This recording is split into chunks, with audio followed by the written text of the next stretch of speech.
Well, that's a step in the right direction. How's it going, everybody? Welcome back to Gen Z Reviews, episode 67. Today, we are very happy to talk about David Fincher's Seven. My gosh, wow. This was a really tough watch. And Luke was watching it with me. He was sitting right next to me. He thought he wanted to leave the room. He was so disturbed. Yeah. And that's the first time. And we've watched some pretty freaky stuff. So that's saying a lot for our friend here, Luke, to be that disturbed. I remember I've seen clips of this before. It's never been a full sit down and watch. I finally sat down and watched it.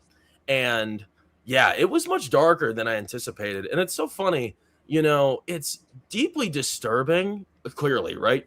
And you feel like it's a totally immersive, horrific experience. And, you know, visually there are like shocking aftermath images and displays, right, of what happened to these poor people after the crime has been committed. But at the same time, it has this such of a grotesque, like deep, immersive value to it, where you feel like even in the aftermath, you are reliving the pain and the torture that these poor victims were feeling in those moments. And it's movie magic. I mean, it really is movie magic. And I am not too familiar with David Fincher's work. I was looking up his resume. I haven't seen a lot of his stuff. This is really one of the first films of his collection I've gotten to enjoy. But yeah, I definitely thought it was really impressive. And I just didn't expect it. I did not expect it to be such a immersive tale of such a desperate world too. You know, It's not just the crimes itself. I mean, it just feels like a world that is totally rid of joy and love itself. And I kind of, you know what, I was sort of about it. And at the end of the day, it doesn't end happily. The bad guy wins. I mean, how often does that happen either? But thank you for joining us first off, everybody here. We appreciate you. The way this works is we are going to be kind of talking about generalizations about the film as a whole, but I'm also going to be breaking it down into 5 chapters. And per chapter, we are going to discuss the contents of the story. And we're going to be getting into a lot of these 7 deadly sins because they are quite graphic. And there's a lot of hidden details that we're going to try to break down for you all here. But yes, I have the pleasure of being joined by our friends Galliardo, GM Light is back, World War Joe, and our new Gen Z friend, Hayes Hinnigan. How you guys doing? Oh, fantastic. Very good. Yeah. Doing super good. How about you, Brawler? I'm doing good. I'm recovering. I thought, you know, it's sort of a lot to process watching this. And, you know, this is like one of those classic cases where the clips ruin the movie for you. Like, you know, this is something I think Gen Z has been sort of a burden of Gen Z for a long time is we grow up with clips on YouTube, on Instagram, TikTok, whatever it is, of these movies. And, you know, a lot of them are inviting. They invite you to watch the movie. They get your interest. They're captivating, right? But at the same time, it ruins the film. And of course, you know, at the very end, what's in the box? It's like one of those most iconic scenes in a film altogether. And you figure out what the ending even is. You see Kevin Spacey as the villain. You see what Brad Pitt does. I mean, it's such a famous scene that I think a lot of people have seen, and it spoiled the movie. Despite that twisted ending, it wouldn't be the movie it was without that ending because Brad Pitt and the director refused to be in the movie without that scene, that specific scene. So, you know, without Brad Pitt, I don't think, you know, it would really. Oh, that's interesting. Was it? Yeah, I've heard about that. Those alternative endings. What could the alternative ending possibly have been? Yeah, like it was he all didn't shoot the bad guy. I don't know. No, I've already reloaded 3 times. If that was me. Well, they have one where like it turned out that it wasn't actually his wife, but a lookalike. That would have been you like told a nice clay face. Yeah, like something like that. Like it wasn't actually her. I thought, you know, there's the scene in like when greed, you see what happens to the guy who is greedy, and he has the framed photo of some lady on his desk, and there's blood over the eyes. It kind of looks like glasses. I thought it looked exactly like Gwyneth Paltrow, and I thought somehow they're going to make a connection there, but that didn't really make sense. But I thought, I don't know, because I already knew what was happening at the end. I'm not sure. Lucky you. Yeah. Hey, that's good. I'm glad you didn't know. I don't want you to be spoiled. Yeah, you're right. Yeah. But, you know, a big reason why a big reason why we're even talking about this movie is I wanted to get Hayes on. He's another Gen Z voice on YouTube. Please be sure to check out his channel, everybody. And you're a big fan of Seven. What is it about this movie that gets you excited, man? I like the 90s era films, man, where it's just you watch it at night. That's the picture in my head of just watching it at night with all the lights off and just I feel like every movie in the 90s is in New York. And I don't think this movie's in New York. I looked it up. It's an undisclosed city. But it's just the actors, for one. Morgan Freeman, I think, completely takes the show in this.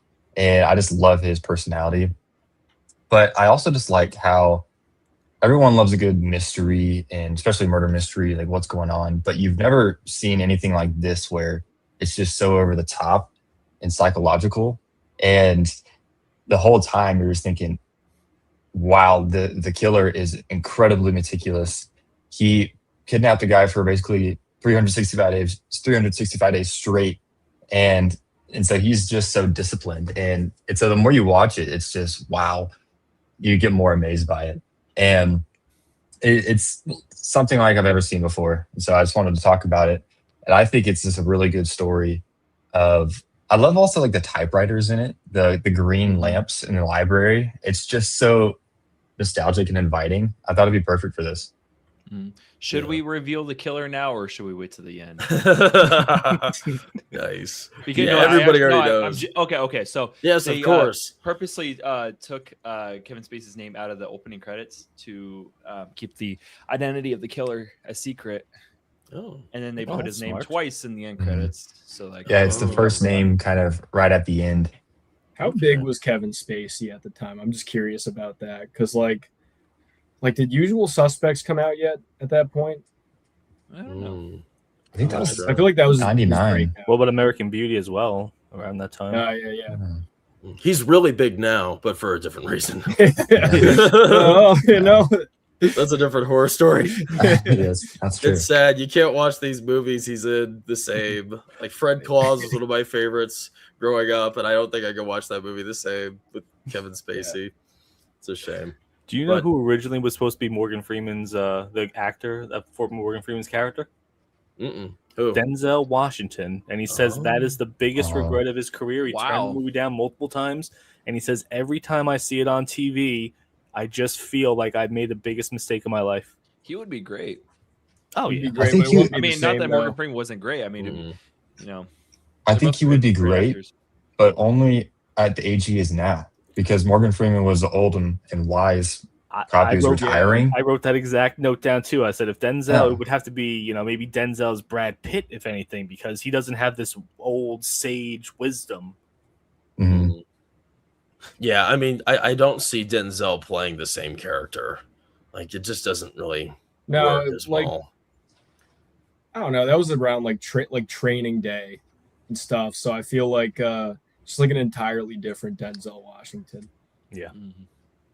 I haven't watched much of Denzel Washington's films. I need to invest in him because everybody always American has. Gangster is pretty sweet. Yes, I know. World War Joe sent me a copy. Much appreciated. So, here, let's get into the first chapter. We'll say to the chat here soon. Thank you all for joining us as always. Well, first off, if you are joining us and you haven't seen the movie, just to give you just a brief synopsis about the story itself, we are in a rain-drenched city rotting with apathy and sin. Jaded detective William Somerset, days from retirement, is reluctantly paired with fiery new partner David Mills. Their first case plunges them into a series of meticulously orchestrated murders, each a grotesque sermon on one of the 7 deadly sins. As the killer's intellect and sadism escalate, the detectives are dragged deeper into a nightmarish game of cat and mouse that threatens to shatter everything they believe about justice and themselves. You know what I was thinking when watching this? I felt like this was another chapter in the Silence of the Lambs story. I thought it was just so similar. It kind of had like sort of a similar score. The detectives kind of, I kind of got a little bit of Jodie Foster in there, especially Red Dragon. I felt like this was just kind of on par with Red Dragon. Mm-hmm. That was a little bit, I felt maybe a little bit more of an association with Red Dragon. I really enjoyed that one. I discovered that recently. And that's a high honor, being able to connect it to that. It would have been interesting if there was some way that these two worlds existed together. Did you guys see any sort of comparisons to Silence of the Lambs or Red Dragon when thinking I was about this actually going to film? bring that up. What do you think, Griffin? Yeah, like it's very much in that, it's like you said, it's that 90s era of like serial killer hunting movies they're almost, people debate about whether they're horror movies or thrillers. And I don't know, it's kind of difficult because I feel like what separates maybe Silence of the Lambs as like a horror movie is maybe Hannibal Lecter, kind of his horror iconography, versus this, where although like it's not that John Doe isn't, but it's kind of just its own thing.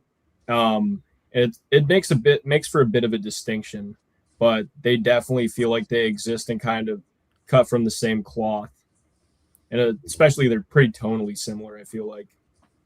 I would say the uncomfortable feeling I had watching this and Silence of the Lambs is very similar, because I was watching Backrooms the other day with the lights off on my phone and I slept like a baby. I was watching Seven last night. I was like, ugh, time to go to bed, I guess, and turn the lights off.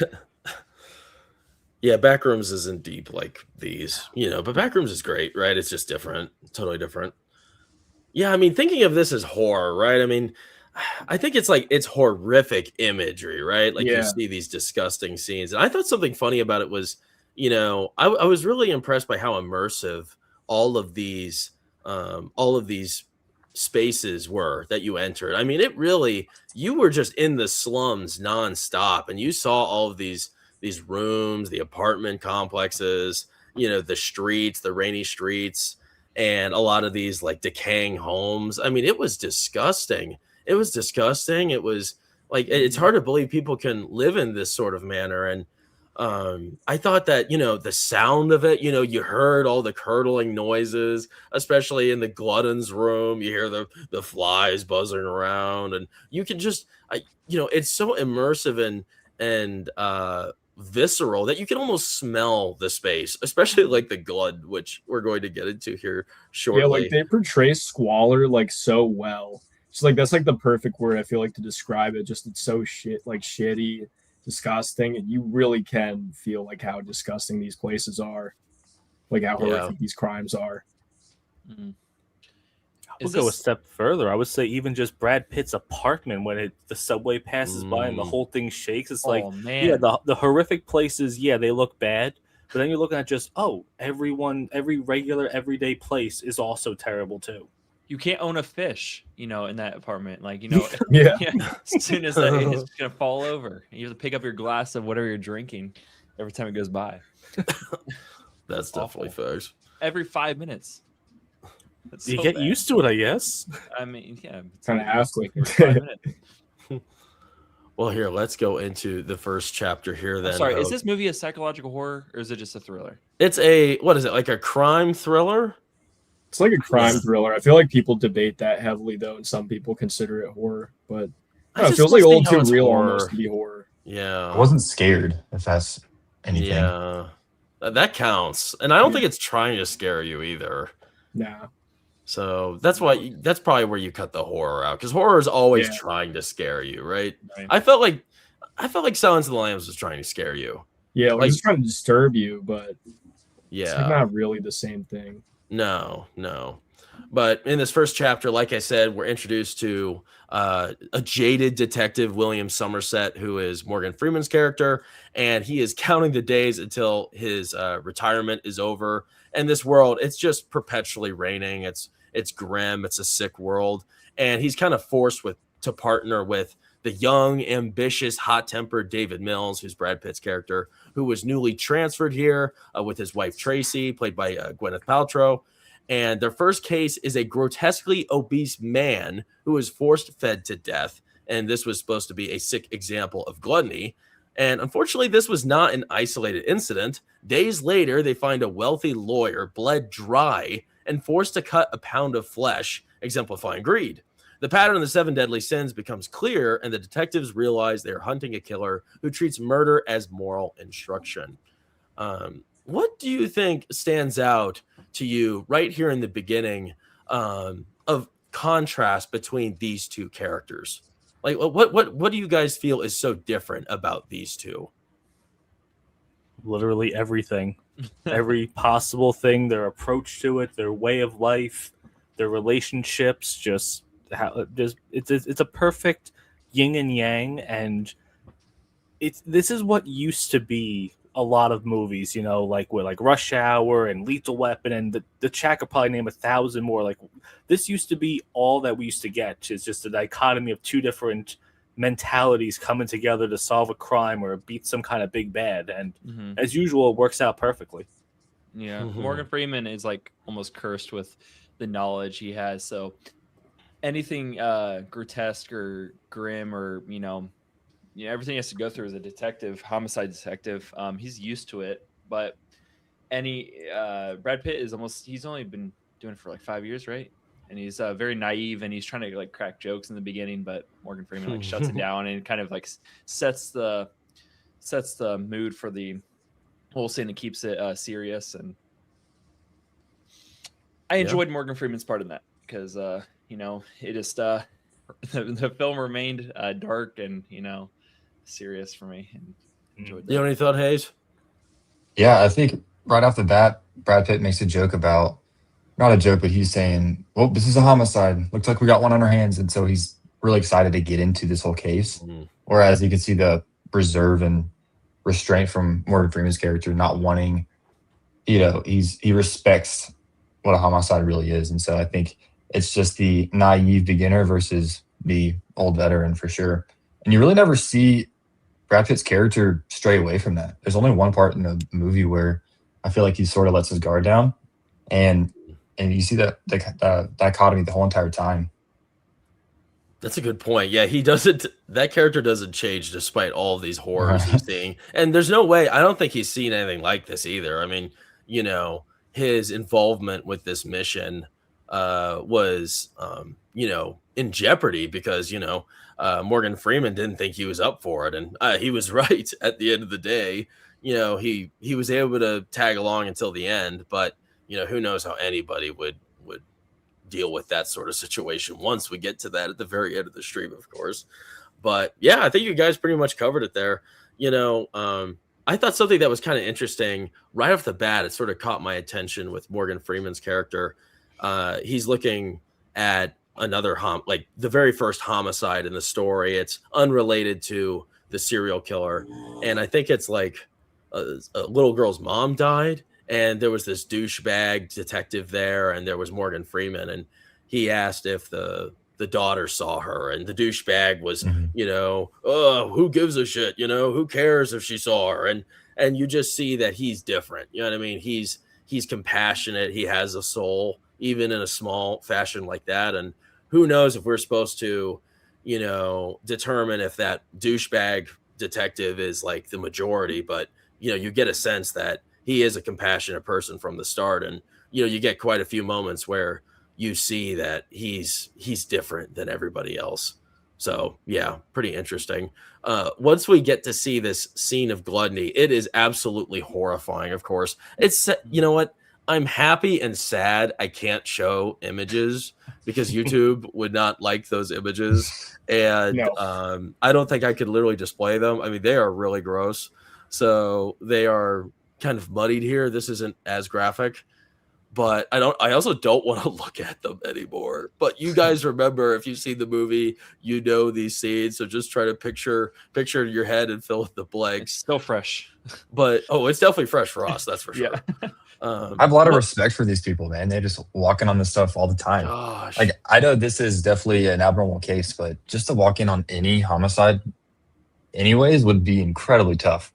Mm-hmm. I have a friend that does chalk outlines for the police, and he would say he's kind of just like numb to it. It's like, oh, is a person there dead? The TV's on. They can't, turn off anything. They have to leave the whole scene untouched or anything like that. And he says eventually it's like Mondays to them. Wow. Yeah. I mean, this is a real profession. People really do this. I mean, think about coroners. Coroners see this. They see all this gross stuff, no matter what. Every time it's gross. I mean, it's kind of hard to keep that in your head that there are people that are involved with dead bodies at all times. And you need the right stomach for that. Yeah, yeah, definitely. But what did you guys think about this scene here when we saw the case of the glutton? What what made this what made this crime scene, this horrific display of gluttony feel particularly disturbing against the rest that we're going to be discussing further? Well, it didn't look like he was expecting it. He was just enjoying 10 pounds of spaghetti, and somebody, I don't know, did they explain how his hands and feet were tied? Oh No, he yeah. passed out first, right? And then they must have wrapped it up. But it's just the fact that he was just trying to enjoy a little meal, and he probably had, I don't know if he had it coming, but just kind of gross seeing his face just completely submerged in spaghetti. The back of his head was like cut open. It was like bludgeoned, probably like hit with the butt of the pistol. And there was a something whole like that. bucket of vomit underneath the table. Like, how did that happen? That's just So what happened was he was force fed until his stomach ruptured, and one of the detectives or the coroner mentioned that his throat was real sore too. And just imagine like eating so much food that your stomach ruptures. I mean, that's a horrifying thought. And I was looking up because I wasn't completely sure. I thought I heard them say that he had been eating for 12 hours. And then I read that it was days. So I'm not exactly sure how long he was eating, but he was under, he was under the gaze of what's his face, of John Doe the whole time. I mean, he had to eat or he was going to get his brains blown open. It's awesome. So that all makes sense. I must have missed like a bucket of vomit. He was overeating, but 12 days straight in one sitting. That's just 12 hours. Yeah. Or possibly days. I'm not 100% sure how long it lasted. I don't mean to laugh because obviously it's horrific, but just the idea of Kevin Spacey making spaghetti, just continuously making pot after pot of spaghetti as this guy has to eat it. I don't know why. That's for some reason You're funny image. I'm I'm picturing like the comedy of this, like just him just continuously having to do this for days. You've watched too much James Gunn Superman. I'm sorry. It's on the background right now as usual. It said he got a second receipt too, so he went back to the car, put it in reverse, drove off, just came back. That's crazy. Gosh, yeah. I think it's like he has to do these things is insane. Yeah, it's weird that he was able to get away with it. I mean, you see as we go along all of these sins, they're just so elaborate, and some of them have been going on for over a year, like you said earlier, Hayes. It's pretty crazy. I could see how in a large city people get lost, right? And a lot of these people are in kind of rough spots. These sinners that he pulls, they're not really, I don't know, upstanding citizens. A lot of them have kind of bad pasts, and this guy was obviously a loner, and the poor guy who's emancipated later, he's obviously a loner. So it kind of makes sense how people sort of get lost in the noise, and there aren't any sort of wellness checks, which is strange. You always hear about wellness checks. I wonder how much homework John Doe had to do to pick the right people. Because what if one of the random people has an unexpected friend that shows up, and so we know about the guy for a year, so we know it's at least a year in advance. But how do you know this guy didn't have a family or somebody who came over for Thursday night pizza or something? Just like the amount of planning is unreal. That's a good point. That's something interesting about like just talking about movies and like just looking at a scene and thinking about a scene is that, there is a lot more that you don't see in a scene, right? And you can figure out what it is and contemplate and try to use the context clues to make a judgment yourself, right? Because we don't know that, but obviously there's more thought that goes into this world other than what we see on the actual screen. And, yeah, it's kind of sad. I thought it was kind of interesting. This room was so gross. I think like of all the spaces we visit, I think this one is the most visceral and disturbing because I mean, it is just the epitome of gluttony, right? I mean, you have all of this rotten food, piles of rotten food. You have roaches and flies buzzing around. You could tell by the way they're reacting. It stinks. It's rank with rotting food, and you see just like discarded food packages here and there. You see all those cans, the spaghetti cans. You have the vomit bucket down there, and it's just I think the entire room just completely embodies gluttony itself. And I don't think the rest of the rooms and spaces are particularly licensed like this is, but it's also hard to physically embody a sin like gluttony because it's so tied to something physical, right? Like food itself. So I don't judge the film for that. Yeah, I think it really leans into the flies buzzing and the smell for this specific sin. Yeah, definitely. And it sucks you in, it sucks you in. It was the perfect one to start with. I think this is where they knocked it out of the park the best. Yeah, like very much sets the tone for the movie. Yeah, you realize there is no comfort anywhere you go in this movie. This is just the start. And I feel like at times it gets a little worse. It gets a little worse than this, and that's saying a lot. I think part of what's interesting about this situation too is that it's really disgusting seeing him like this, and because it's a big fat guy who's dead, and he's drowned in spaghetti, right? He vomited and all that.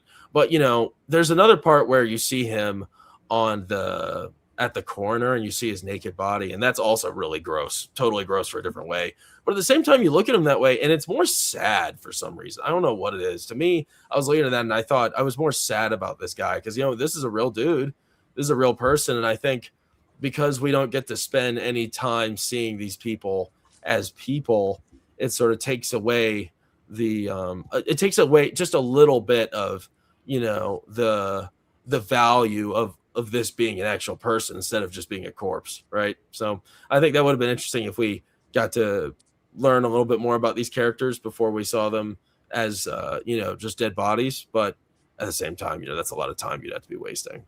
Yeah, well, I know they made a prequel comic I think in the early to mid 2000s where it shows the stalking process and kind of shows more about the people that he kills. I think it was each comic book is a sin. Oh, okay. That's cool. Sweet. Let's get to a few of these chats and then we'll move on to greed. Thank you all for chatting with us as always. Our friend Mega Spidey Man, what's up, bro? For €2. Thank you for your support as always. Hello to all favorite Fincher, Pitt, and Freeman films. Fincher, this is it. I haven't seen any other David Fincher movies, so this is the one. I didn't know he did The Social Network, which I forgot he did that. I was thinking through my head. I've seen that. I was it's a really good Fight Club's definitely my favorite, but I also really dig Gone Girl. That's a weird choice. That's the one with Brad, or what's his name? Ben Affleck. Ben right? Affleck. Yeah, that movie's really bit good. of that. It's a really good mystery. That's one that sticks with you too. Yeah. Morgan Freeman. I think my favorite movie of his is Bruce Almighty. Me I love too. him Yeah. to death. that's really good. That might be mine too. I can't think of another one. In Shawshank Redemption, he plays a similar character, just a wise, soft-spoken guy who's just pretty genuine, I think is a good word for it. And I think he just rocks that That's whole a good character choice. type. Honestly, this might be my favorite Morgan Freeman movie. He was so cool in this. I really liked him. It's really hard to find a bad one that he's in. Oh, yeah. Thanks, Mega. We appreciate your support as always. Our friend Proctophile. Good evening, folks. How's everyone doing tonight? We're doing good, Procto. Thanks for joining us. He says, very dark film overall, but it touches on a lot of poignant stuff. Yeah. It's kind of funny. You hear his justification a little bit, and there's just a pinch of what he says that kind of makes sense, and that's kind of disturbing. So, it's a honest movie. Oh, our friend Megan the Texan. Hi, Megan. Hey, guys. This movie is great, but it is disturbing. Yes. Yeah. You should have known that going in, Megan, of course.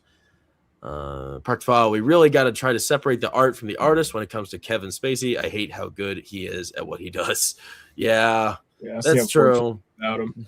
I know. It's kind of hard to do that sometimes. Just look at them as they're not people. That's how I do it. Yeah. Yeah. It's just the character. Yeah. Sam Trizza, 9842. The tint of the film is a haze or haze that gives it an overall dark feeling. Thanks, Sam. Nice. Good one. That's my friend, actually. That's your friend. Nice. Yeah. What's up? What's up, Sam? Yeah, he's not wrong though.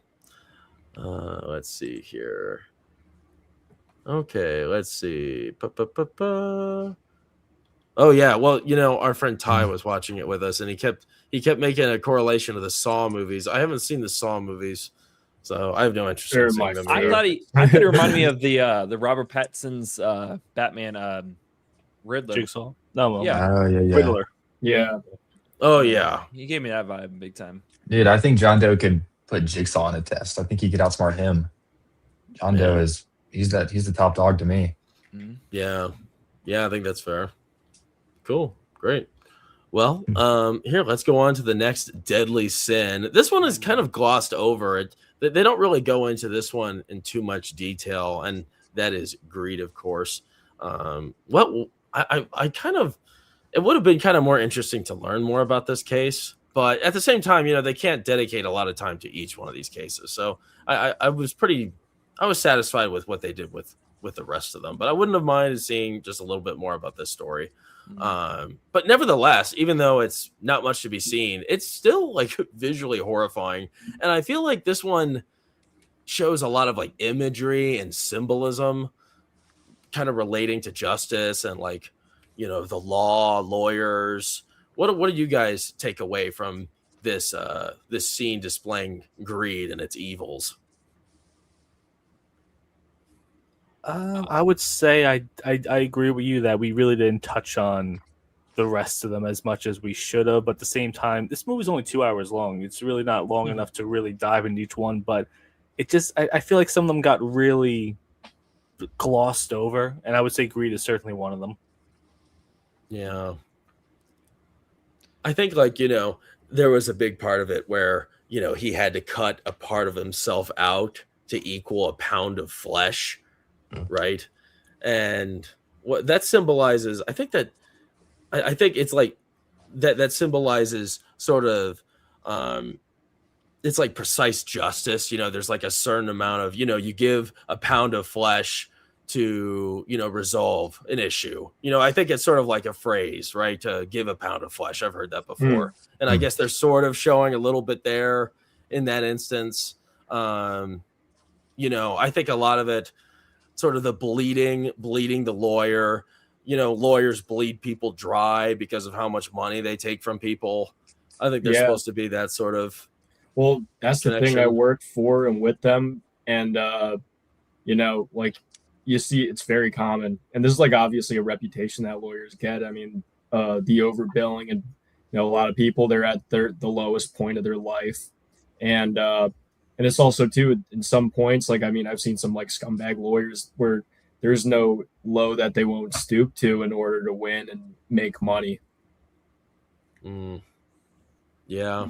So, and it's that greed that drives them, obviously. Yeah. I think that sounds fair. And this is, you know, I think we'd have more to say, but this was like one of those cases that was just quickly glossed over. Before we get into the next chapter. It got shortchanged a little bit. It got shortchanged a little bit. Yeah. Yes. Yeah. I do want to point out one thing. This is where the painting was flipped over and they find all the fingerprints to lead kind of the next thing. Like, what if they hadn't have found that and all of that had just been completely glossed over? Like, we'd have not. I think it's just funny. It's an alternate movie where all these clues, because that's what led him to go to back to the gluttony and to move the refrigerator. I think was the nails, but also just there were signs and further clues. And so the John Doe's just really assuming that his pursuers are pretty smart. I do like to think that if he like noticed that they didn't get it, that he would find a way to like nudge them closer, maybe. Because it seems like he's so invested like in this part of it too, like the investigation part of it. I think he would just be furious if they miss these clues and he has to just call them continuously and feed them like it's behind the painting. Go back. Yeah. Like the comedy's already written for this sequel. You're crazy, bro. I mean, there just, ain't nothing funny about this movie. I was saying like to Meg in the comments, imagine like he has to deal with rent hikes and stuff like that. Is this dude's rotting in the bed next to him? Just like who's gonna think of? Right, who's gonna think of look at the picture and turn it over? I'm starting to think this is World War John Doe. Yeah, I think you're part of this problem. You've got your own story. You got your own he story. He actually survived, changed his identity, and started streaming on YouTube. We never see his face. It adds to it. Yeah. He's very anonymous. Oh, that's funny.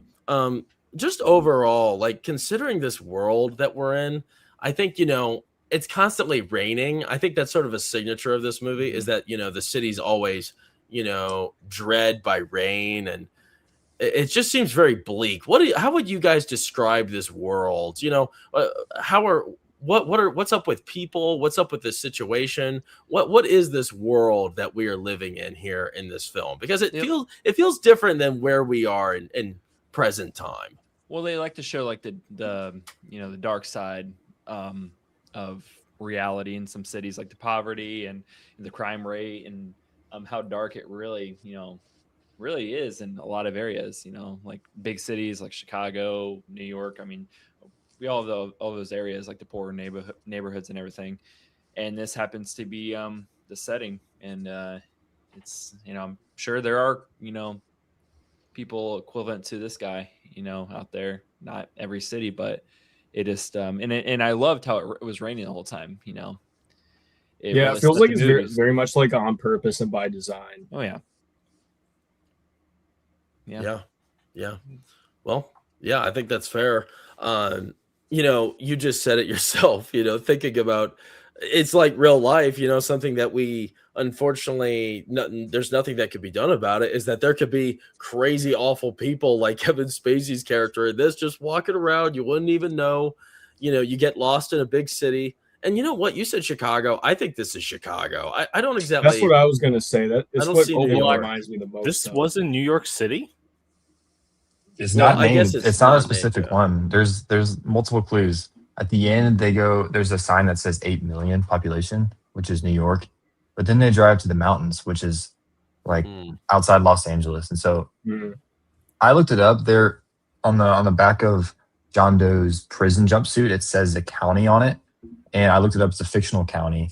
And so I think it's supposed to be a conglomeration of all of maybe the worst of all the cities combined. Chicago. Chicago.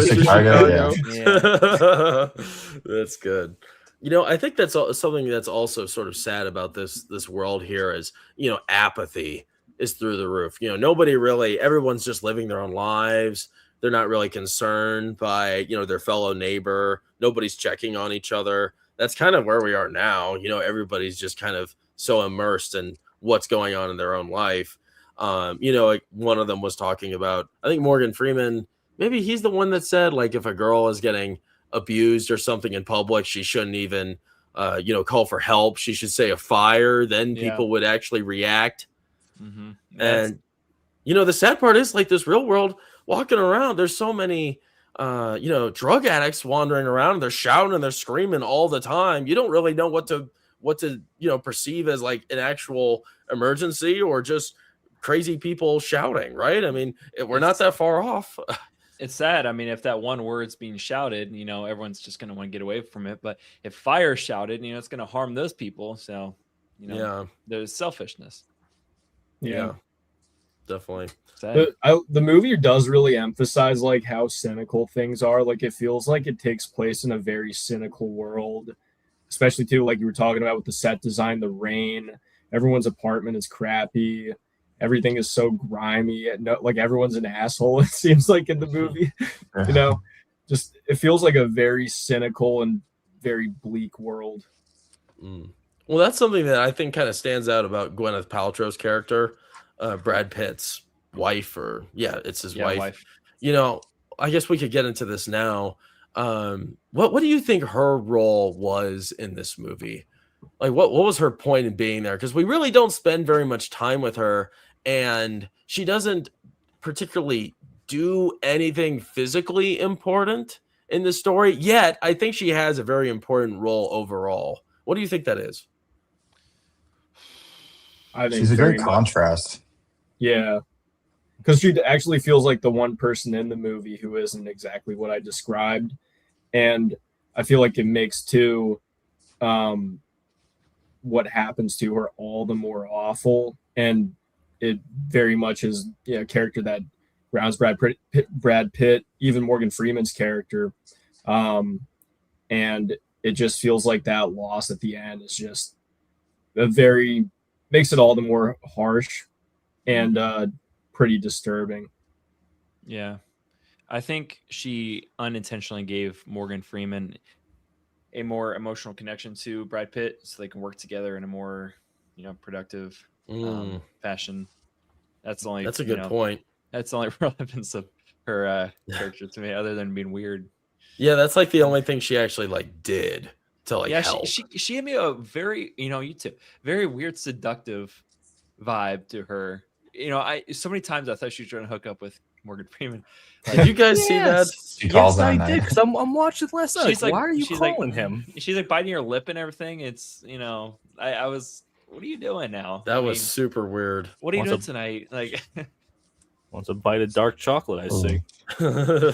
Just a bite. Wait, okay, so did you guys think that something funky was going on there or no? Yes and no. Well, Okay. it's obviously, I don't think she was going to cheat, but I think she was using him as an emotional person to bounce off of, because I can't imagine her marriage to Brad Pitt, because everything we've seen of Brad Pitt so far, I really can't picture this relationship working out. Because I wrote in my notes, when they say hello to each other when he comes in the door, he calls her idiot and she calls him loser. I'm like, this isn't a happy marriage. They're fun, World War Joe. They're just having fun. I don't know. I never really got the love thing, the emotional part. That's why I feel like she sought out Morgan Freeman for that. No way. What a weird connection there. She has to go to Morgan Freeman. She's calling him up and going to the diner and telling him she's pregnant before her husband. World War Joe, I relate to you too. I think he's the only person she knows. That's what she says, and she has no other emotional outlet besides him. I don't think she would want particularly to go to him, but maybe there's nobody else. That's kind of how I always took it a little bit. Another thing I have with her someone is to talk to at that, because they they're new there, so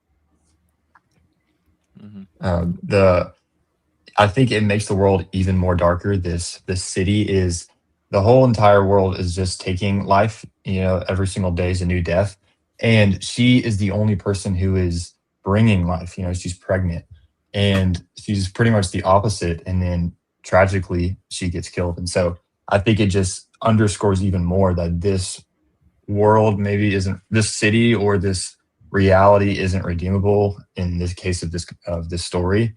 And it's that the greatest chance of moving the force in the other direction is tragically killed and wrapped up in it all. Sorry, I didn't know if anyone covered this. I was going to the bathroom, but she might symbolize, for me, I just thought about this. She was symbolizing the innocence of the situation and everything. Yeah, she's a pretty innocent character. She's almost too innocent to want to be with Brad Pitt when this is his job and live in this hellhole. Well, yeah, you see how innocent she is. We thought she was trying to seduce Morgan Freeman, and no, she wanted to seduce him, I think. That's what they wanted us to. Yeah.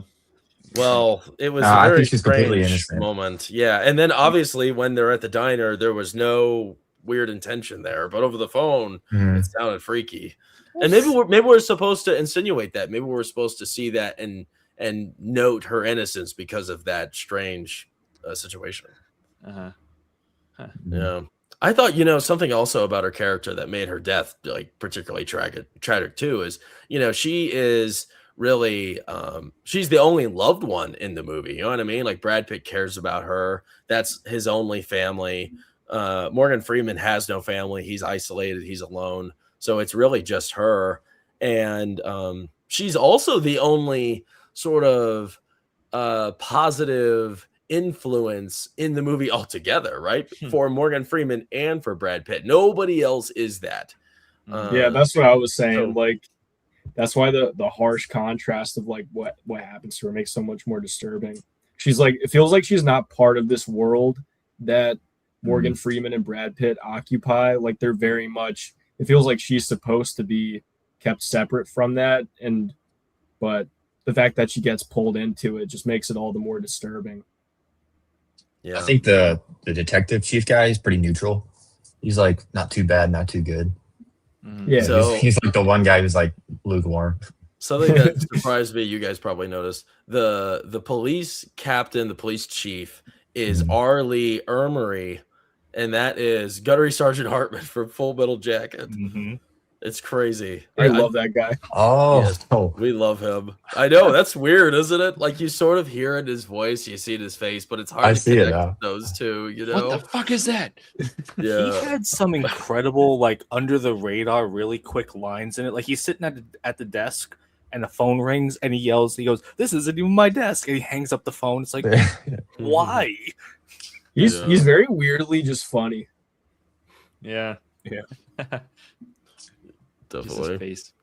Megan, thinking about it now, 7 feels a bit like Saw. Oh, yep, Megan sees it. She says it's like Saw as well. Jackson and Luke need to see Saw next. Saw was traumatizing for me. No. This is traumatizing enough. We're going to take a break from this. I would say Saw 1 probably isn't even really as bad as this. Okay. Well, because Saw 1 felt like an actual movie, and then every other one of that afterwards was, what horrific thing can we do this time? Is that the one with Dr. Phil and Shaq? Yes. Yeah, exactly. Nice. Falling into obscurity. Yeah, Parkfall says the first Saw isn't too bad. Trust me, you'll be fine. Okay, that's good. Oh, and then Ando Commando says 7 is the shit.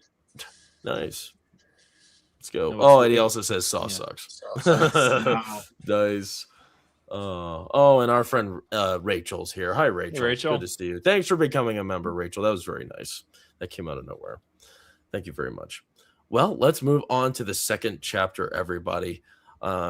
This is another one of those really freaky discoveries of sloth. And unfortunately, this is another case where I cannot show the image for, sensory purposes from YouTube. So we are just looking at it from this aerial perspective of the room.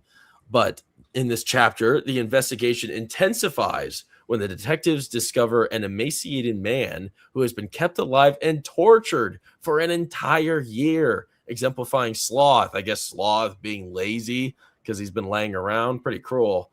Seeking answers, Somerset begins researching the 7 deadly sins in libraries, while Mills chases leads with growing impatience.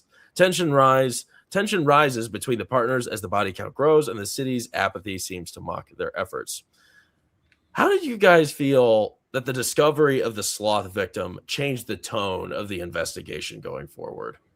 Because the first victim they found, it was still pretty messed up what happened to him, but this is just over the top. This brings it to a whole new level. This is like inhuman what they did to him, like almost satanic, like keeping him alive for a whole year, but all tortured. I mean, what was that in his skin? I don't even know what that was. But the fact that he's still alive. And he gave him antibiotics to keep the infection away. Oh, that's terrible. Yeah, it looks like one of the zombies from 28 years later. Bad. It's definitely sorry. Okay. I think this one just raises the stakes because the first murder is like, okay, it was murder, and then the second one it's the high profile attorney, and then the third one they just bring the SWAT team. The killer has their attention now, and this is priority number 1. I think the movie takes just a bit of an escalation after murder number 3. Well, especially too because the other ones were ones you could like do in a day or whatever, but like with this one I think it shows just such a time investment and how much this guy clearly has been cooking with this and that it's planned out. He's spent a lot of time doing and thinking about it, and that it isn't just a guy who decided to go on a spree. It's a guy who's been meticulously planning this out for a long time. I think my favorite part of this was not just this scene right here, it was afterwards when the doctor is telling you just thing after thing after thing this guy was dealing with, And then he's talking about like, oh, he's experienced more pain than any person I've ever known. And then he pauses and goes, oh, and then he has hell to worry about. Yeah. What a low blow, man. Yeah.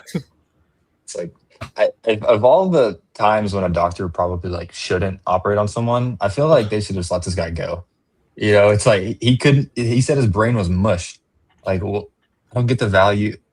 I don't know. Like, You still that have was crazy just, I was like, man, situation. if that's me, I just want to be not operated on. Well, that's what's so tragic about it too, is he's alive, and then you can't do anything to help him. Like that was I thought that was a huge nut punch when the doctor said that. Like maybe there's some sort of like that would have been really crazy if he could have like given them information. If he had like, you know, we spent some time trying to communicate with him, that could have added like a lot to the disturbing value here. Sort of seeing the aftermath of everything that's happened to him and watching him try to communicate without a tongue. He didn't have a tongue. He didn't have a hand. Oh gosh. John Doe had to go to this guy's house every single day, putting up new air fresheners, dealing with the neighbors and stuff like that. Yeah. How many people Polaroids must did have he really buy? not That'd be freaking like this expensive. guy. Gosh. Yeah, only if Dahmer thought about that.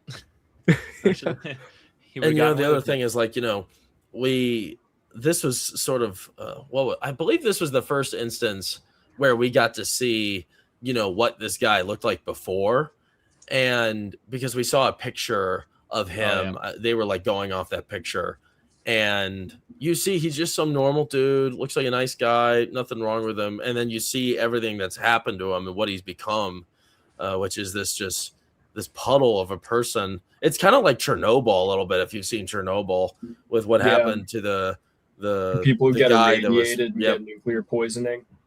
Yeah. Fantastic and that was horrifying. series. Gosh, that was a rough scene. Yeah, definitely. I think this was sort of like the most tragic, because you see how low someone can go, you know, like this poor guy, and he just looked utterly awful. He just looked terrible. And he looked like a zombie, like you said, Luke. He looked like a zombie, a total zombie. And you know, I think that was a great scare when you discover that, crap, he's alive. Like this guy's alive. You mentioned that he was breathing. I was like, no, that guy's dead. And then he just started shaking. I'm like, oh no, you were correct. You know, he was breathing. This guy, you know how he punishes everybody by their sin they committed? I think they just mentioned he's a drug dealer, and then so like that was his sin, and because he just pinned him down for being like he wasn't on purpose slothful. It's just you gave him no choice. But I think he picked a guy who was simple generally, and then obviously tied him up. But it's just funny how he's like, dude, I'm not choosing to be slothful. Yeah, I think in the comics, like they show him like buying drugs from Sloth or something like that. Oh, I never read it, but I looked into it a little bit. Oh, that's cool, man. I'm definitely curious about this comic. That's very interesting. That's messed up. He's very Hannibal Lecter-esque. Like, I mean, it's hard not to see that. Like, he definitely would be in the Silence of the Lambs family.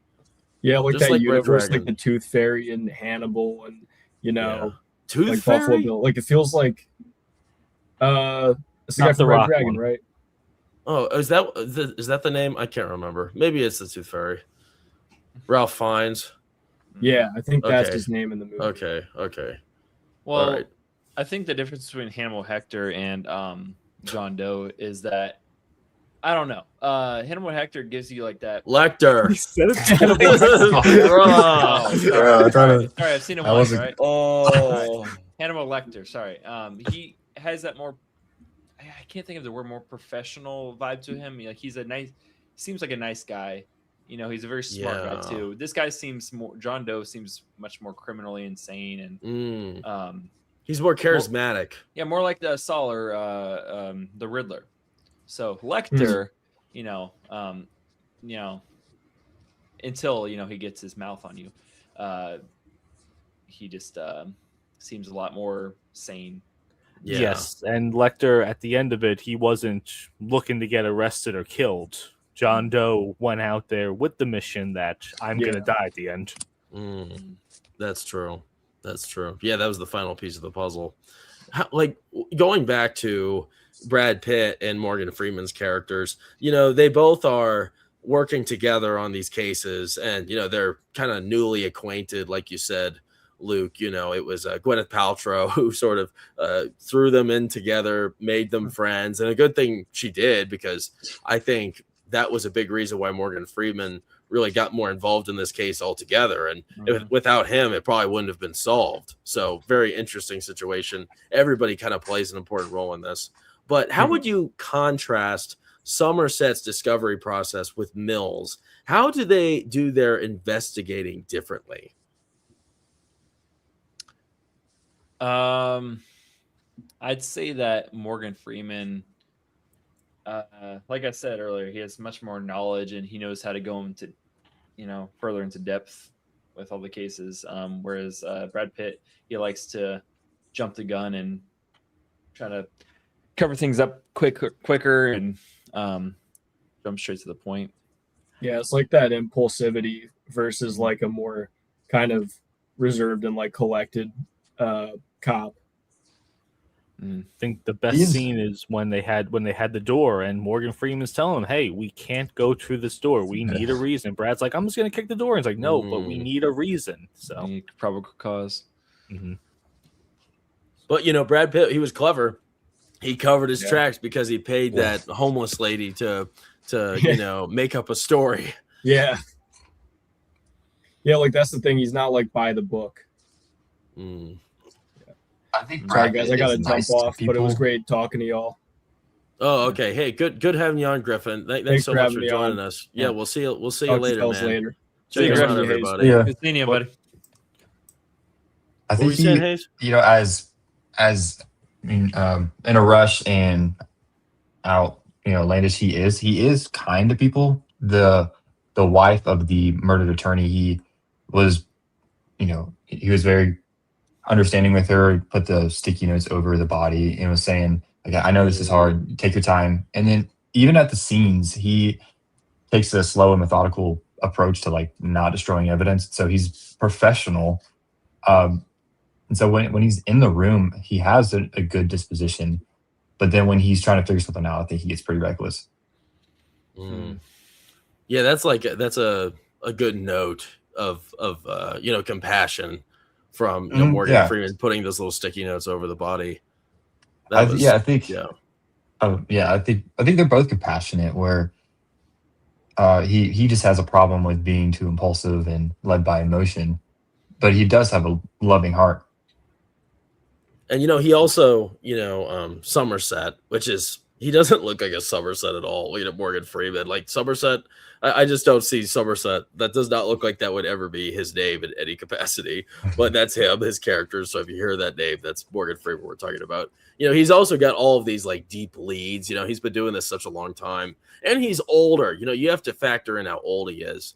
Did they say he was 50 in this? I think they said he was 50. He looks older. I don't remember hearing that. I'd buy it.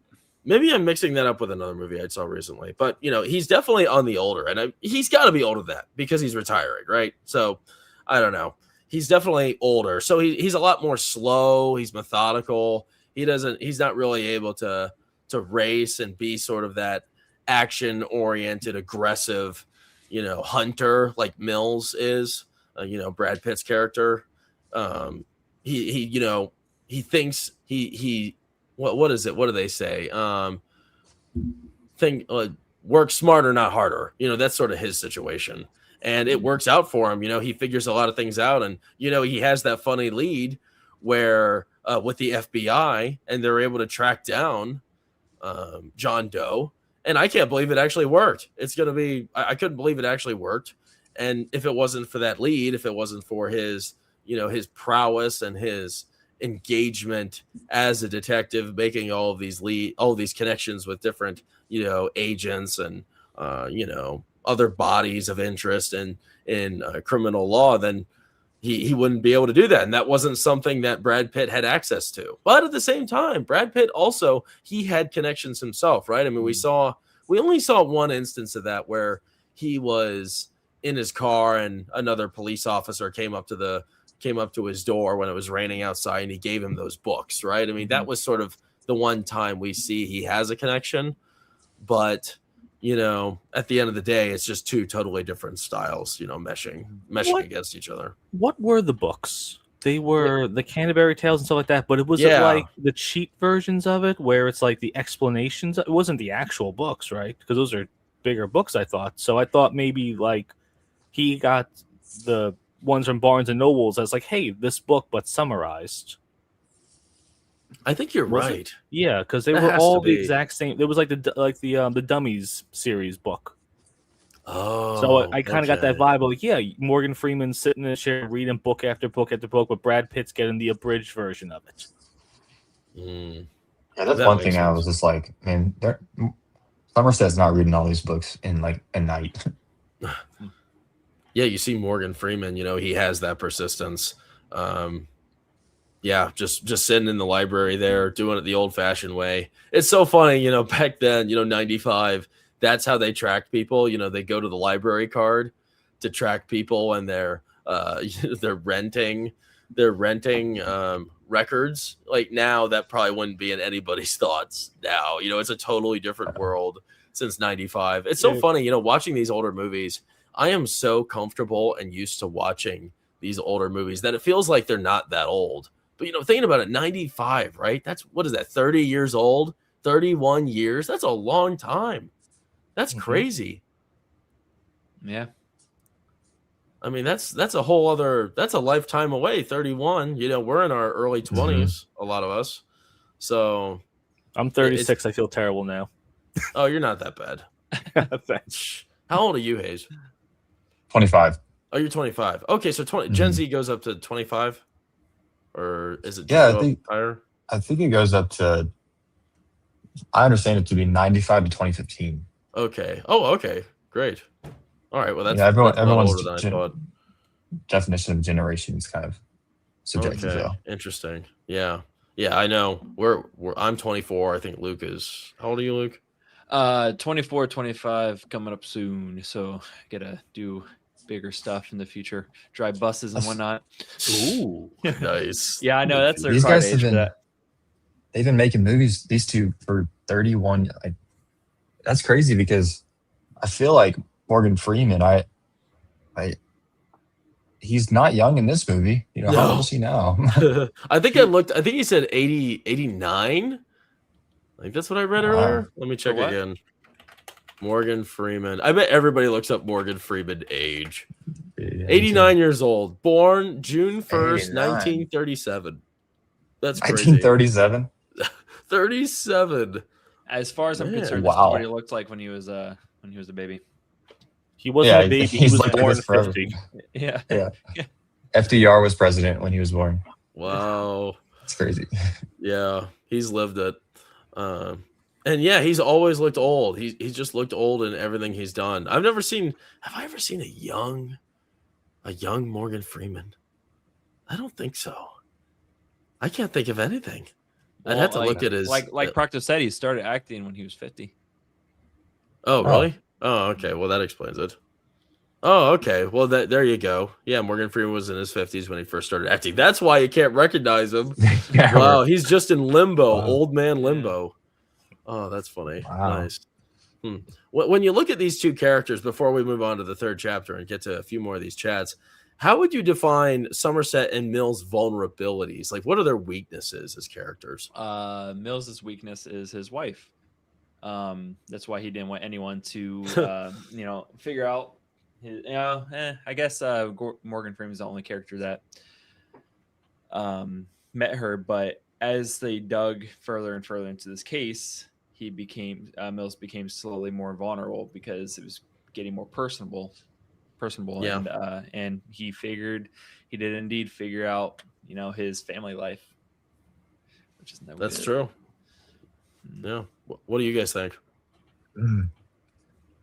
The only I think regret's the big thing for Morgan, because he says, he's talking about, if you decide to keep the baby, I know I made the right choice, but there's not a day where I don't regret it. And so I feel like I don't think he has a clear weakness, because I think that's just refined him so much, where he made a choice that he regrets, and I don't. Maybe he's just trying not to make a mistake again. He approaches everything calm and slow, where he doesn't rush in and make a mistake. I think he just has an old man wisdom to him. Mm-hmm. Yeah, I think his limitations are his physical limitations, being an old dude. Yeah. Right? Like being slow, not being able to keep up with these young guys. You saw like the difference between Mills' pursuit of Kevin Spacey and his pursuit. Like they're very different takes, very different outcomes. And, eventually he got to him, but, Mills was there. He was on site. He's the young guy. So, yeah, I think that's interesting of pointing that out. Like, and, when you were talking about that, it sort of put in my mind that maybe his choice, like that pain he feels from making that choice to have his child aborted, that maybe he's sort of punishing himself by isolating and not getting close with people. That might be part of it. That's because it's kind of sad seeing him off of work. He wants to be done working as a detective, but what's left? There's nothing left. He lives alone, and it doesn't look like he owns anything, and he's very isolated. It doesn't look like he has any friends or family, and that's kind of sad. Well, I don't know how he does it. Yeah. No, I guess I could totally see how, because think about what his job is. Every day seeing a dead person, every day seeing the worst side of humanity. I can't imagine getting married and having children and going to a job like that every single day and coming home to deal with that. Yeah. Yeah, but it's That'd be crazy to be life. him. Yeah, He sleeps with a metronome, which is insane, I think. Yes. I don't know how anyone could sleep with that. So he's Obviously, he's not sleeping. I was married. wondering if he was just like contemplating or letting his thoughts run free, but I guess maybe that's him sleeping. No, I don't know. He could be just thinking. It definitely calms him down at the end of the day. I think it's kind of funny how Mills' character, he's so emotionally unstable and easy to rile up. Like those just seem like qualities you can't have as a cop altogether. I believe he's been a cop before. Like he's spent a lot of his time as just a normal cop. He said, he was going door to door. That kind of sounded like more of a policeman duty than detective duty, or any sort of law enforcement, right? And I think that experience would create a new matured side of himself where he's able to detach his emotional, his emotional feelings of the matter. But no, he doesn't, and I just don't see how you could remain as a detective or a policeman, given you react to a lot of the anxious dialogue and the offensive dialogue and discussion that he has to have with people, because it's bound to happen with someone. You think? I believe the first time when he let his emotions get to him, when he slapped the camera, was that John Doe? Yes. Yeah. Okay, so do you think that has a factor in why he, targeted Mills's, family life, his wife? I think absolutely. Yeah, he slapped He that spells camera his name out to him. Wow, that's interesting. And John Doe doesn't have a candidate for anger or wrath yet. Maybe he does, but he switches it if he did. It's Mills really, his own faults plays him into the story. But at the same time, he plans everything out. So I do wonder how long it took for him to find, like, oh, this is my new guy. Yeah, can we really tell, like, the timeline? I don't know how clear it is how much time is actually passing with these characters, like on this like discovery. I don't know if this takes place, in 3 days. I don't know if it takes place in a week or a year. It's tough because it's raining every second and it's dark as hell out. They do have the days though at the beginning. It's like, oh, you're right. So it's just day after day. You're correct. It's a week because it's 7 murders in 7 days. Okay. Well, there you go. Boom. There's your answer. That's crazy. They're able to find all those in 1 week. Like that does not seem realistic at all. That's not how these go. It would take them forever to figure out one of these cases, and then they just figure out in a day, and then the next day they move on to the next. I don't know. I mean, even just getting the permissions to view these sites, I bet, is a pain in the ass already. So I don't know though. I'm not a detective. I'll never be a detective, so I'll never really know deep down.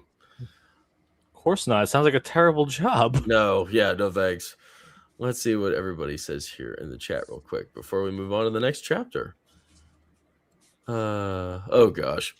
What? Are we going to gloss over that Bob just used the term nut punch? Yeah, I didn't know if that was appropriate. Too bad. Get over it. Nice, Megan.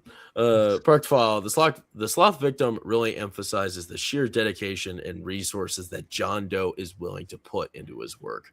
Yeah, that's for sure. Yeah, you see just how patient he is, being able to, stick with that for a whole year. Stick with something so evil. It really, it kind of puts Hannibal Lecter to shame a little bit. And then Park File says, and when the doctor says he still has hell to look forward to, he's not speaking from a religious place. The back pain he'd be feeling after wasting away like that is unspeakable. Maybe you're right. I mean, maybe you're right. Maybe he's not talking about actually going to hell. Because I don't know what they would do. I don't know what the hospital would do to him. I don't think they would take his life away from him. I don't see them being able to do that. So I guess he would just go in a nut house or something. Oh no. Which is sad. To him. Yeah. Parkfall says, Hannibal Hector, attorney at law. Yeah. Nice going.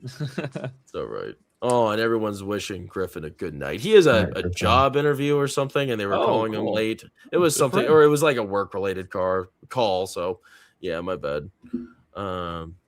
Let's see here. Parkfall. I was talking with some older guys about history earlier today. It's crazy when you think that the Victorian era was 3 of my lifetimes ago. Yeah, I mean, a lot happens in time, right? Yeah, Megan says 30 years ago isn't that long ago. Yeah, it is for us. Oh, it's one of our lifetimes. Yeah. Oh gosh, yeah. That was 30 years. I mean, that's a long time in movies. I mean, you look at this movie, 95, a lot changes in 30 years. Well, not only just the 30 years of time that Brad Pitt and Morgan Freeman have stayed relevant this entire time. Like every time there's a new movie with them in it, it's going to be something big. That's a good point. Yeah.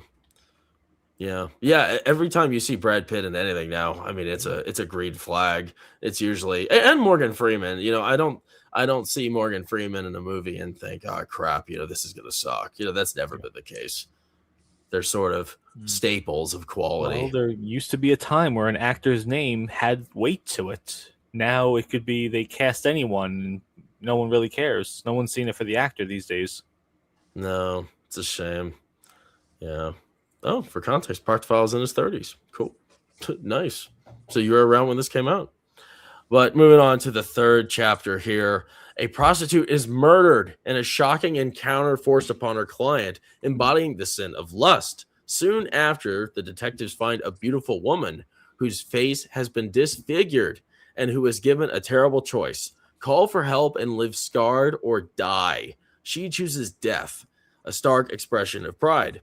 Somerset quietly pays off a contact in the FBI to track a name, John Doe, through library records tied to the books the killer keeps referencing. The trail leads them to an apartment. There, a sudden chase erupts. Mills is struck hard in the head but left alive. Inside, they discover journals, photographs, and meticulous evidence of long, careful preparation.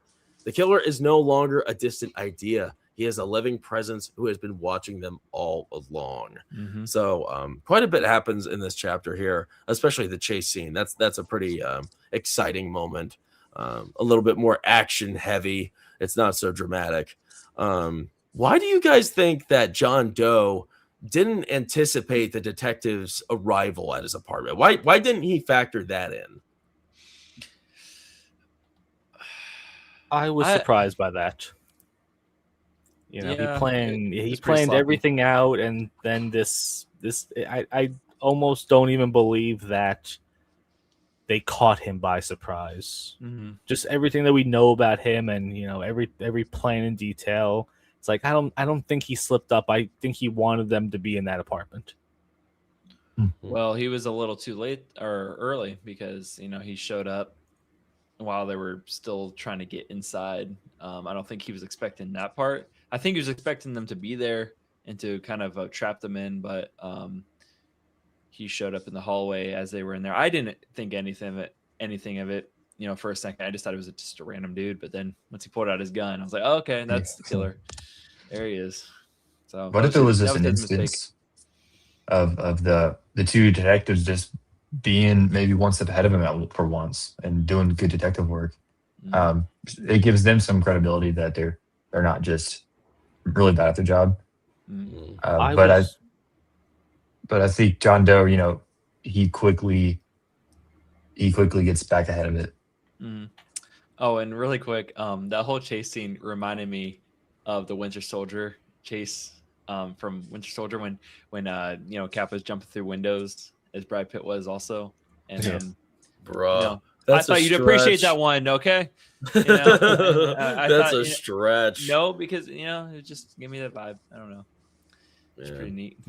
But to Hayes' point, though, I would have liked if they did actually get one step ahead of him. I would have liked John Doe to say that in the phone call. Like, oh, you guys. That would have been cool. That like nice. Acknowledging their validation. Exactly. Like recognize game, Exactly, yeah. You made a good point, Hayes. There's not many times in these sort of like crime thrillers where the good guys have that step over, right? Like they have the step up where they actually beat the bad guy. Like this is the only time that actually happens in the whole movie, right? Yeah. And that would have been, well, actually, it's not the case of it would have been. It was. I mean, that was special. That didn't happen in Silence of the Lambs. Hannibal Lecter, he was always right. He always had things go his way. He didn't really have any problems there in that story. And yeah, here it is, and it's a different tale. But at the end of the day, that's what's special about Kevin Spacey's character was he adapted and he adjusted quickly, just right there on the fly. And I think that's probably why he turned himself in a lot earlier. He probably turned himself in earlier than maybe he wanted. Maybe that wasn't even part of the plan. That's what he needed to do to get power. We'll get to that a little later. But yeah, definitely an interesting situation. I thought that just a lot going on there. And we've been talking a lot about Morgan Freeman's character, and I think just his response to a lot of the problems that come in this story. I think it's just great hearing his sort of soulful, jaded response. He was such a great contrast to Brad Pitt's kind of haughty attitude, being a hothead. Why do you think that this is actually more so related to Brad Pitt's character, even though I have Morgan Freeman up here? But why do you think Mills is such a hothead? Why isn't he able to divorce his emotions when he's in these sort of situations? He's just a hothead. I mean, there's people are like that. I understand it. I mean, it's the job. He's a young guy. It's a very rough job, especially for his living situation, and he's probably taking it out on the case. Yeah, I think it could be a lot of things, just his personality, and maybe he doesn't understand the new city and how it works, and so he's not tempered by the need to not be so emotional. And I guess his emotions just take over with everything. Like this, I mentioned the scene where he kicked the door in, and Morgan just goes through all the procedure. He's like, "No, I'm just gonna do it," because he hasn't been, I guess, used to the job long enough to where he knows that this is the process of everything. It's like, okay, well, here's where we have to go. I'm gonna go in there. I'll deal with the consequences later. Yeah, it's just totally different psychologies, right? Do you think, like, as we've gone along, seeing these different deadly sin cases, do you think they're getting like more grim, or do you think they're all sort of about the same level of cruelty? Remind me what happened after the guy who was laying in bed for a year. What was the? Well, so we have right here in this chapter, we're talking about what happened with the prostitute. It was an awful scene. There's nothing you could show about that one. Terrible. The poor guy, he what's his face? Kevin Spacey strapped this weird leather thong on him with a dagger, and he wanted to do the prostitute with it, and that killed her. Yes, Yeah. how he had the gun in Terrible. his mouth That's terrible. while he was doing her. Yes. Yeah, I mean that's That guy like a whole was different shook. level. I think it gets more and more personable as he goes, and that's his goal. But a lot of these had to have, went down at the same time, because obviously the guy who has been tortured for a year, he's been doing taking care of, or not taking care, but torturing all these victims in between all of that and going back and forth, and so he has a very busy life apparently. Yeah, on a Tuesday he goes and visits the guy in the bed. He has. I gotta pay rent already. Yeah, I feel like the fifth one, the Pride, was like the most tame. Like he cut her face, which is terrible, but it was like the least terrible in my opinion. Yeah. Yeah. Well, since you brought that up, that one, I think that was sort of more so psychologically vexing out of all the cases, and I think that's probably the case because, he's giving her the choice. I think both of these cases, the victim was given, well, not exactly given sort of, I mean, the first guy here that was involved with the prostitute, he had the choice to either do it and live or not do it and die. And that's obviously very different than what happened to the girl who was prideful. She had, her face became disfigured, which is awful. And she must have been like a model or something because she had a giant canvas print of her face on the wall. So definitely a prideful person. And she had the choice. She could either live with her disfigurement, which lots of people have, right? I mean, there's a lot of people that have unfortunately gone through terrible traumas and they have physical disfigurements, and they go on and they try to find some meaning in their life despite those disfigurements. She would have to like become that and lower herself or die. And he gave her some pills and she chose the pills and died. So I think psychologically, these are just different. It's just a totally different mindset here. Mm-hmm. Yeah, that's right. Yeah. Yeah, I definitely, I wouldn't have minded seeing or hearing a little bit more about this Pride case. I think that's such an interesting concept. Everybody deals with it too, right? I mean, we all, not exactly obviously of this extreme, but we all have a lot of these sins. And I think it's sort of kind of crazy, considering that, Morgan Freeman says it himself that, a lot of people, they just kind of see, or did he say it? Or maybe Kevin Spacey says it later on. He's talking about how common all of these deadly sins have become. And I mean, he's not exactly wrong about that. And it's easy to fall into a lot of these. And I think that's part of what makes it sort of painful seeing all these people go through it, is because we've all sort of, unfortunately, probably been in similar places where we've been prideful or we've been lustful or we've been greedy. It's easy to fall into all that. And that's what happened to all these characters. They fell into these sins that people fall into, and they suffered because of it. And even worse yet, you have a freak like Kevin Spacey who is trying to use these people as a tool for a message that is crazy. So it's pretty interesting, the multiple layers to all of this. Do you guys feel like in this room, the room where I don't know, I don't think it's his house.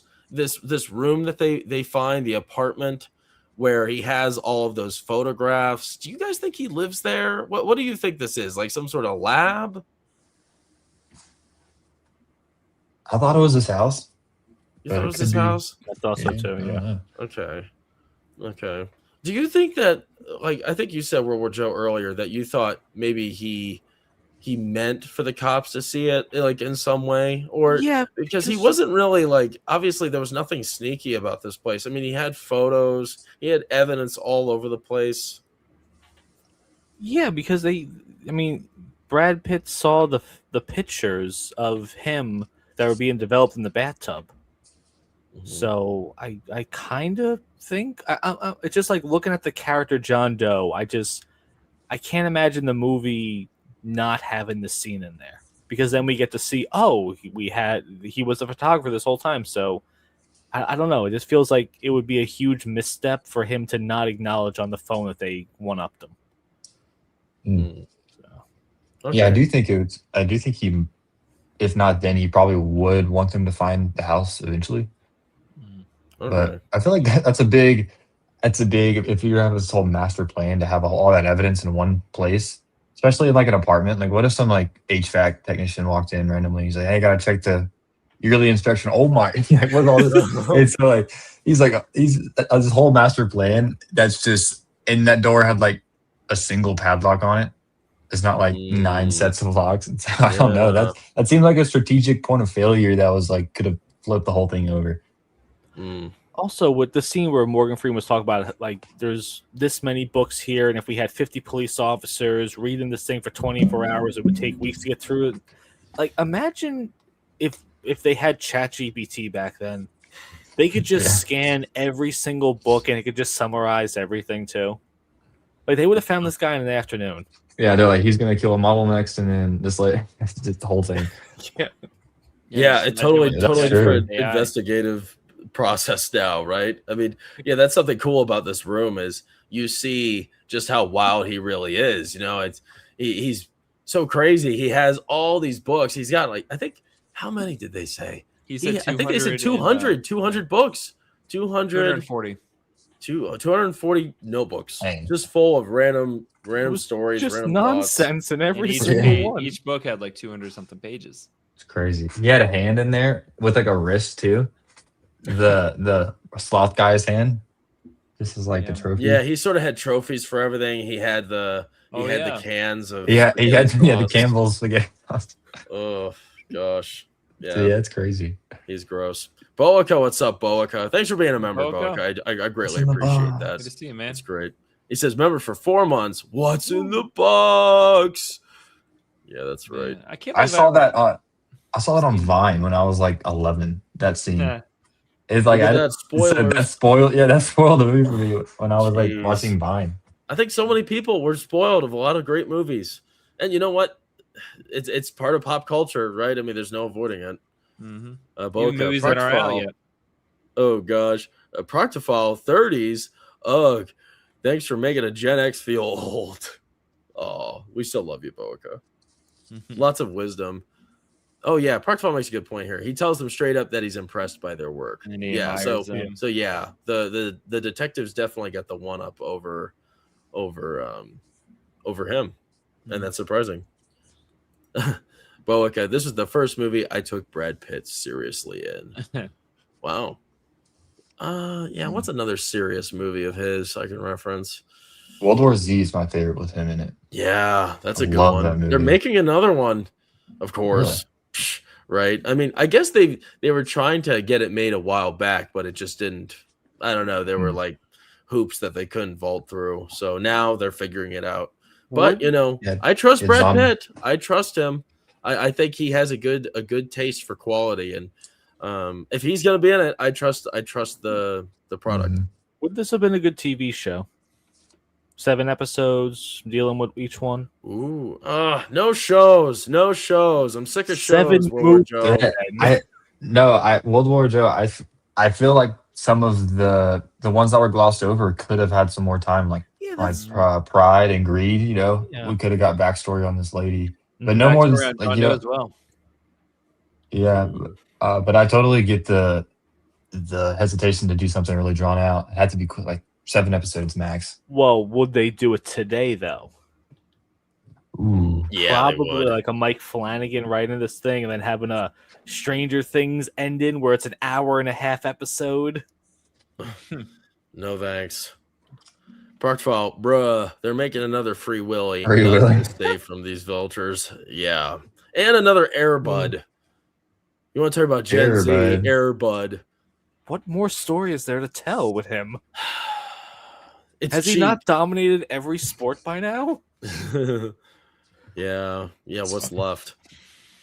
Oh, Boaca, Spy Game was okay, but Redford really held that movie together. Oh, never heard of that one. Ben Affleck. Or not Ben Affleck, Brad Pitt. I get those mixed up all the time. They're so different. Nice. All right.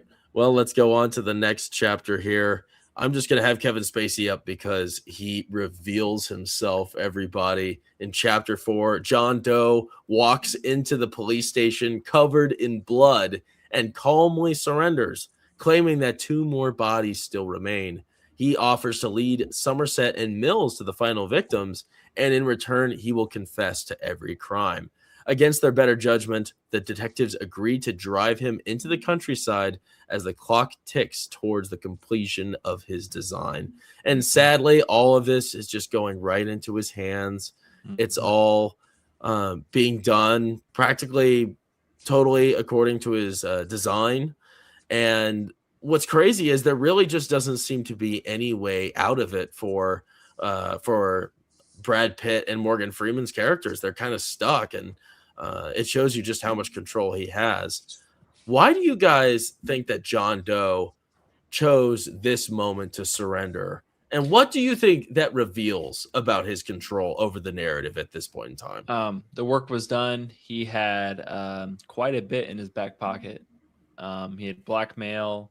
He had the grand finale in his back pocket, which was, the whole box business. Delivery driver en route.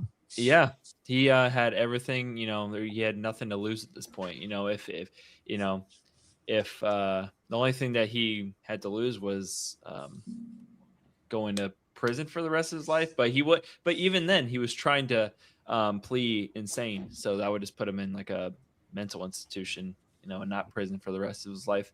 But as long as he was alive, he won. So he had that. Yeah, I think he acknowledges a really good stopping point, because his whole thing is 7 days, and he'd already killed the 6th person at this time, and so he really just set everything in motion. But he just knew when to say when. Like, he could keep going, but to be remembered, this would be the story. And he had, like, I've really never seen an enemy turn themselves in like this willingly, because there's always the temptation just to keep going, I would think. But his whole thing is like, nope, this is what it's for. Like, it's going to end someday. I'm going to end it on my terms, which was really mature. I have a little bit of a different take of it. I think he was kind of rushed a little bit because he had to cut his fingertips off or something. Like, he showed up there bloody, like he just did it. Almost like, okay, I guess now it's time to end this. Yeah, that's a good point. Yeah. And I think they said that he's been doing that too. But yeah, he did it again. Yeah. Ugh, yikes. Smart thinking. Gross. Why not just wear the tape over your fingers at all times? Like, wouldn't that have been fine? Yeah. Because he's insane. Nice. Yeah, I was really kind of surprised about what he was able to get away with his scumbag lawyer. How does the sudden shift from chase to negotiation change the power dynamic here? Not long ago, we were watching him run away, physically running away from Brad Pitt and Morgan Freeman. And now funny enough, he surrenders himself, yet it seems like he has even more power that way. How do you describe this? I think he has another angle of political power, in the sense of he turns the public opinion on them, where they say, hey, there's 2 more bodies and you're not gonna know where they are. And so he forces the hand of the district attorney, of the police chief. And so it's just another angle of his character, which is his genius, I believe, just a wicked super intellect, and like a super villain almost. And he understands power politics and how a bureaucracy works and functions, and the best interest of public officials, and basically forces this thing, which is completely ridiculous, to drive to the desert for no foreseeable reason when we have him in custody, And so I think he just knows how to multiply his leverage incredibly well. Just like I was saying, kind of bouncing off what you said, Hayes. I know I've been saying it, but the Riddler, he gave himself up, but he already won in his head. There was one, the grand finale was awaiting. He was caught, and he was too insane to admit, and give up all the information that he's already, They must have done that on purpose in the Batman. Come on. I mean, that is they note did. for note. It's too yeah, exactly. That's what I'm saying. It's just, too close together. Oh, and everybody wonders why it's so genius. Because it's just copying. It's copying off of something else that you enjoyed watching. I mean, it was good. So at least it was really good. Yes, they're copying something good at least. Yeah. If you're gonna copy, do it good. But for Jackson, if it's anything DC or Marvel, it's not good. So yeah. Gosh, I appreciated it. I didn't dislike the Batman. I would have liked for them to pull one over on John Doe and just say, "No, we're not going to the desert." Yeah, like imagine that would have been cool. Like, can you just imagine mentally of what he's dealing with? Like, he is prepared to die, and if it was delayed by like a little bit of time, that head's probably gonna get eaten by a coyote or something. Like, imagine if they would have just said, "Nope, we're not going. We're gonna sit right here for 2 hours." That would just drive them nuts. Well, I guess they have to act fast, right? Because time's on the line. They think that they could possibly save a person. Do you think that John Doe intended for Brad Pitt to open the box? Oh yeah, probably. That would have been so bad. No, I liked I forgot who said before though. But what if it wasn't her? Like, because Morgan Freeman looked in it and saw the blonde hair and just assumed it was Gwyneth Paltrow. Like, what if it wasn't? And Brad Pitt gunned him down, goes to jail, probably, and it wasn't even his wife. He didn't pull it out or anything. Like, that would have been a hell of an ending. He saw her face. Yeah, like, there's no way he just saw blonde hair and thought that was her. Yeah, he obviously set her head like right side up so that you just see her face as soon as you open the box. That just makes it. We saw hair though. You did? I didn't. Oh, I didn't notice that. I saw the blonde hair. We saw like a really quick flash of it. So yeah, I think if I want to go back to your point where he's like, no, we're not going to go to the desert. I think this whole thing, he's just like legacy farming at this point, where in the back of the car he's like, I will be remembered for legacy forever. Farming. It's such a Gen Z term. That's great. And so like if he goes into some court case that's drawn out over 2 months, his legacy is tainted. It's like, I don't care about this court case. Maybe people do, but if he goes out on his own terms, then he his legacy is cemented. And so I think that would be the ultimate frustration to John Doe if they just didn't comply, which they should have done. That would have been much better. That would have been. It is a crazy thought to think Brad Pitt opening the box. That he would have unglued. I would have done it either way. I would almost fear to be John Doe in that instance. Yeah. He doesn't fear anything. He wants to die. I guess. I know, but just like I don't know how. I'm not insane, but I don't know how he would. Are you sure? Well, maybe if I love Marvel, right, Jackson? But just the thought of being okay with watching this guy open a box to find out that it's his wife's head. I don't know how you can live with that. But yeah, then again, he's insane. So you got to go back further. It's like, what happened in your life to turn you into that? Yeah, but also he was trying to play husband. He said to her, when he walked in. So was he trying to seduce her or level try to? I don't know. Give me that movie. Yeah, I guess John Doe trying to romance. He just said that. There's John no way. Doe trying to rizz up this chick. Wow. No, she probably wouldn't. No. No chance. It might sound kind of sick though. I would have actually liked in the credits where we got to see like 3-second clips of that. Like maybe she opens up the door and he's dressed as a police officer. Like, how did he get in there? Like, how did he approach all these people? That's what I kind of would like to see too. Yeah, that would have been pretty cool. Yeah.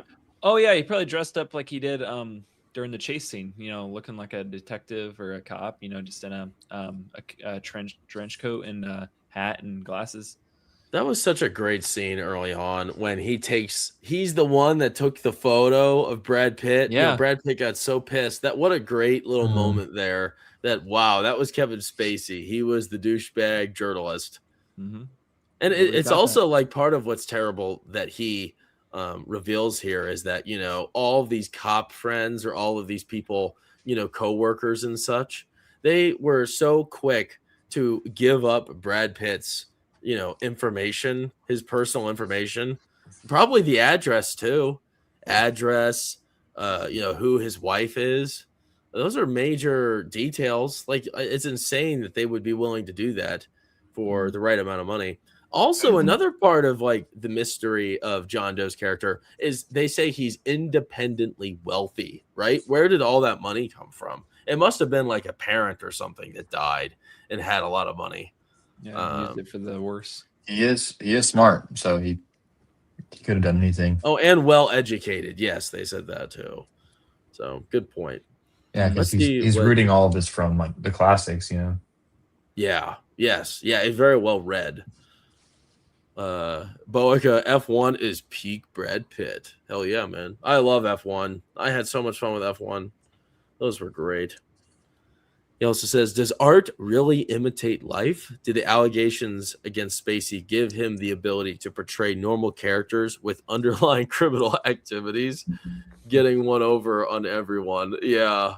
Yeah, he plays the criminal very well. Like, you look at these and maybe there's some connections there. Let's see, Boica. The Batman was not a good film, especially the horrific third act. I enjoyed the Batman. I would say I like the Batman more than the Dark Knight. Oh wow! Oh. What? Yeah, I like because I like how they explain things a lot more. Like Bruce every night saying, "I have to write down the journal." We got, you know, the little eye thing where it puts everyone's name. Because in the Dark Knight, he's driving by. He's like, "Oh yeah, I see 2 officers there. I know their entire life history." It's like, how do you know these people from 50 feet away? Yeah, fair. Gord King, what's up, Gord King? Good to see you, bro. John Doe knew she was pregnant. It was her. Yeah, no doubt about it. Yeah. Oh, good point. That would have made no sense. Wait. Well, why would he know that she's pregnant? Because as she's pleading for her life, she probably said she was pregnant. Oh, you're right. Yeah. Yeah, and that didn't do anything. Man, that's crazy. Oh, our friend Wilkie's Movies and Music. One of the best. What's up, Wilkie? Hayes, do you know him? No, I was just saying. You waved. I'm like, do you know Wilkie? He was just being nice, Jackson. Sorry. Let's see. Boca says the box was the briefcase from Pulp Fiction. I like that, Boca. Boca's always making connections. Finally, an explanation. Let's see here. Oh yes, Nightcrawler's great. Procfile, you guys need to see Nightcrawler to appreciate how filthy some folks can be. I love Nightcrawler. That's a great one. Jake Gyllenhaal's finest work. Yep, and Gord King agrees. Very good, Gord King. Nice. Boca, is it really insane to give up law enforcement addresses, especially nowadays? Cough, ice. Yeah, that's not cool. No. Gord King, Batman is mid AF. Man, see, you've got a tough crowd here, guys. Tough crowd. You mean the 4th act? Yeah. How many acts are there? Oh, Sin doesn't like it either. Definitely mid. It's all right. Sin, it's good to see you. Thanks for jumping in, Sin. Gord King, Papa Pumpkin. I should call him his new name, I guess. John Doe says she begged for her life and for the life of the baby inside of her. It's literally the line that sends Pitt's character over the edge. Gosh. Oh, it's such a awful, monumental nightmare. Somerset slaps him right away. He's like, shut up. Or he just knows, it's like sealed. That's how you know it's bad, is when Gordon Freeman, Half-Life, Morgan Freeman, Gordon Ramsay slaps him. Yeah. When Morgan Freeman. Sorry, I've been playing Half-Life, but when he slaps him in the face, that's how you know he fucked up. That's bad. I think my favorite line in the whole movie is when Morgan Somerset opens the box. He's like, call it off. John Doe has the upper hand. I love that line where he just realizes, oh my gosh, this is like the checkmate that was seen 6 moves ahead. It's over. like he has him isolated. He's already talking to him. Like he's most dangerous with Mills because of his words get to him so easy, and so he didn't even have to see the head, I don't think, just to bring him over the edge. And so Somerset, when he saw the whole set piece in place, was just pure terror. Yeah, he was kind of sizing him up in the car too, you know, sort of testing his patience, and he just, you know, he fell right into his traps when he was insulting him. Definitely strange. He's a roughneck, definitely a roughneck. Yeah, let's go on over to the final chapter here then, everybody. Chapter 5. And we could put up one of the sad images here shortly. Far outside the city under a blinding sun. It's not raining, and we're in the desert. Pretty interesting situation here. John Doe leads Somerset and Mills to a remote spot. A delivery van arrives. Inside the box, a box, you know, of course, is part of the delivery. Inside the box is the severed head of Mills' pregnant wife, Tracy, Gwyneth Paltrow. Doe calmly explains that he himself represents envy. He admired and coveted Mills' ordinary life so deeply that he destroyed it. He then goads Mills, telling him the only way to finish the masterpiece is to become wrath. Somerset pleads with Mills to walk away and not give Doe what he wants. But, unfortunately, overcome by rage and grief, Mills shoots John Doe dead. And the 7 deadly sins are complete. Somerset can only watch as his partner's future is permanently shattered. And what a bleak way to end. That's it. It's shattered, and we don't really know what's going to happen to him next. You know, just thinking of John Doe real quick before we get into the choice that Brad Pitt makes. What makes John Doe such a disturbing and perplexing villain? Everything he did in the movie. You know, all these plotted. I mean, that's fair. Yeah, that's fair. All of the plot, you know, the plotted kills, you know, murders and homicides, and you know, the grand finale, the grand slam, the worst thing you could possibly think of. You know, it's just if this movie, if it makes you want to just turn off the movie and walk away, that's, you know, says a lot about the character. I mean, that's what you wanted to do. Oh man, I was like, you were done. I've never felt that way from a movie. I felt like my heart shattered, like it like fell down. I was like, oh, like it was like a. So Luke feeling. Just got married. My wife, I had my wife. My wife, she might be almost done with it right now, but I turned around from her like, you have to watch this. You're not watching it with her? She's watching it right now. He watches it with me. Oh no! Yeah. I'm like, you have to. I'm the real wife, dude. No, so Jackson, mad. you're the Gwyneth Paltrow, and Luke is Morgan Freeman. Yeah, that's right. Yeah. Yeah, he gives me late night calls. Ew. Dang.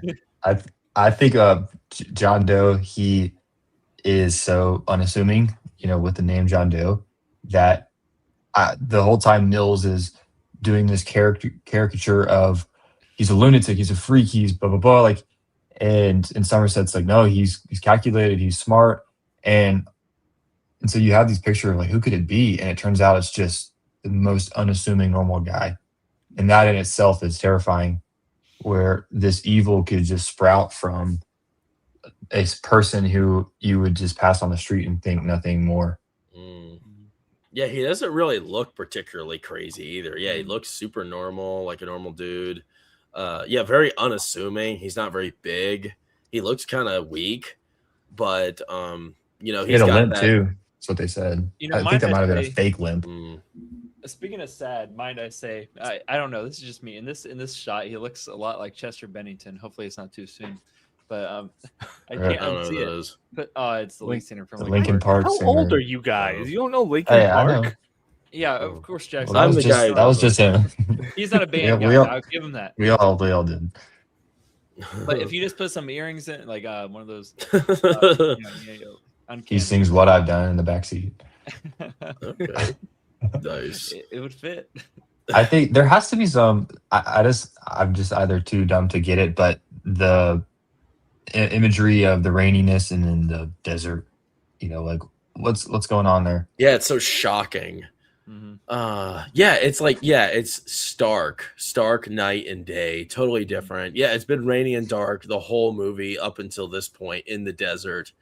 It almost like, I feel like the light and the brightness is sort of twisted, like a twisted way of saying that it's, I don't know. I feel like it's trying to tell us something twisted.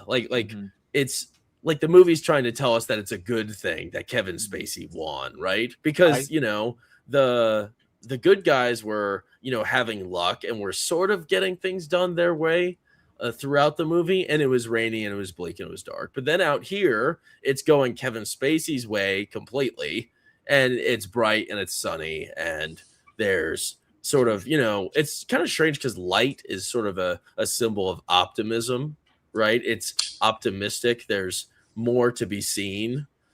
And you get sort of that like unsettling feeling because you're so used to light being kind of compared with optimism, with the future, with goodness. So I think they did that on purpose to maybe just offset how we feel about the entire situation even further. 100%. And when you watch this movie, do you watch these at all with the director's commentary and stuff like that? Because I would imagine everything you said is probably said by the director, because it's a very artsy movie. So I wouldn't doubt that they did this specifically for the reasons that you said. Try to give you that hope and optimism. While you were saying that, I sort of thought the whole movie, when we don't know the killer, it's all rainy. But I think I could be wrong, but when he steps out the taxi cab, I picture it being sunny for some reason. But I think maybe it's a symbolism of the killer is out of the dark and he's like in the light. This is my thought. That's a good point. Yeah, he's been hidden this whole time. Yeah, and this is sort of coming out. Following is like the rat is exposed to the sunlight and it's nowhere to hide. Evil has been uprooted. I don't know. Yeah, I think that's fair. But I totally agree with you saying too. It's like it's opposite of what you think. You're like, oh, finally it's good, and then it just takes a terrible turn. Snow is we're way worse than before. I think that this scene is somewhat unrealistic. I mean, because the amount of backup, the lack of backup they have is pretty unrealistic. They have one helicopter and they just have two detectives in the car. You don't know what John Doe's we're driving, having them drive to, you don't know if there's gonna be a bomb site, a bunch of landmines everywhere. That's what I was thinking. I thought that. Well, that's that was part of the agreement, was that the only way that he would take them out to see the two dead bodies is if Somerset and Mills joined him alone. So even the helicopter being there kind of breaks that deal. Yeah, but they do it anyway. And well, actually, that's a great point, because let's say there is no helicopter there. Would Morgan Freeman tell his boss that Brad Pitt shot this guy? Would they cover it up? Because now you have the helicopter and it's two people and the camera's probably recording. So then that changes the whole ending. Yeah. The eighth deadly sin, lying. I don't know. No, what if it was? That's his plan. It's like it would put Morgan Freeman in a compromising position. And he'd probably lie and quit. Obviously, he was retiring, and then Brad Pitt would probably maybe even end himself after this. Yeah, it's such a awful, like, I thought something that added to the intensity of all of the events going on was that, of course, Morgan Freeman was on the brink of retiring, right? Isn't that like one of the classic like cop tropes? Like, the police chief, the detective is about to retire, that he gets pulled into this dangerous job, one final job. What was it? It was Falling Down was a great example of that with Robert Duvall. His character, he's about to retire, and then he gets pulled into Michael That's what Douglas's I was thinking. I was trying to think what movie that was. Yes. Yeah. Exactly. Like that. There's also the trope where he is like 35 years, never shot my gun once. Oh, yeah. Yeah. Yeah, and then now he's pulling it out. What do you think? So, of course, so here we are. They finally get to the location, and you have Mills, Brad Pitt's character. He separates from Morgan Freeman. They're both just kind of standing in the middle of the desert, and then the delivery truck comes. And of course, everything has been planned out far in advance, right? I mean, this must have been planned out even before Kevin Spacey got locked up, was this delivery. And the delivery guy comes. He seems like kind of a decent dude. He was just there to deliver the package. Kevin Spacey gave him $500 to deliver this package here, which is very suspicious. He probably should have thought of that farther. But yeah, so he delivers the package. It's the box. Morgan Freeman, he walks off to the side, and here's a great picture of that.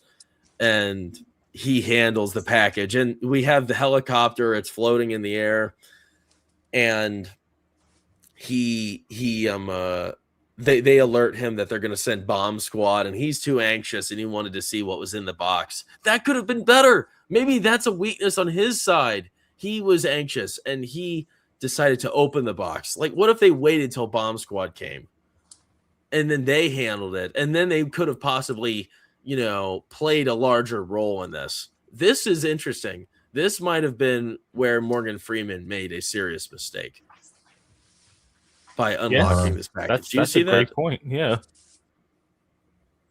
That's something that just kind of came to mind now. But yeah, so what happens? He opens it up, and then he sees the head. And this is weird because this is when we see him most vulnerable, when he opens up the box. I'm talking about Morgan Freeman, not even Brad Pitt. Obviously Brad Pitt soon, but Morgan Freeman, he just kind of, he's so utterly shocked. He doesn't know what to do with himself. And it's interesting seeing how he tries to, I don't know what the right word is, console and alert Brad Pitt, like what's going on. He's not telling him what happened, but Kevin Spacey is just like deadpan revealing what's happening, how he got a hold of his wife and what he did to her. And just like that line Gord King wrote earlier, just very cold and calculated, meticulous language. And he, of course, loses it. And, he's battling all the demons inside himself. And, it gets even worse when he brings up that she was pregnant. Oh, crap. That's huge because he didn't even know she was pregnant. It's like all of those feelings. And you see he has images of her popping in his head, and he's really reluctant. And Morgan Freeman's trying to get through to him, but it's not working. And eventually he shoots him in the head. What do you think was powerful about that sequence? I feel like the 5th and 6th murder, Brad Pitt was doing better. He was starting to come around and not be so outrageous. And then this, is just obviously too much. I think, but even at that point, at what point is that he acted out of anger, but what more could be justified of doing that? It's it's the least sin of all of the 7 sinners, I would say. The gluttony guy, all these people, they live their whole life this way. And Brad Pitt, I guess he's been throughout the whole movie, he was angry. And so it's a perpetual pattern of him. But in this moment, I feel like his wrath isn't, it could be justified. Yeah, absolutely. I mean, oh man, I pushed him over the complete top. That he lost his his wife. Finding out that he lost his future. Future child. Gosh. I mean, what can you do? What I guess he had something to lose. His future. How could you live with yourself when you're going to prison for the rest of your life, or probably not for the rest of your life, just for a few years, for manslaughter, I guess.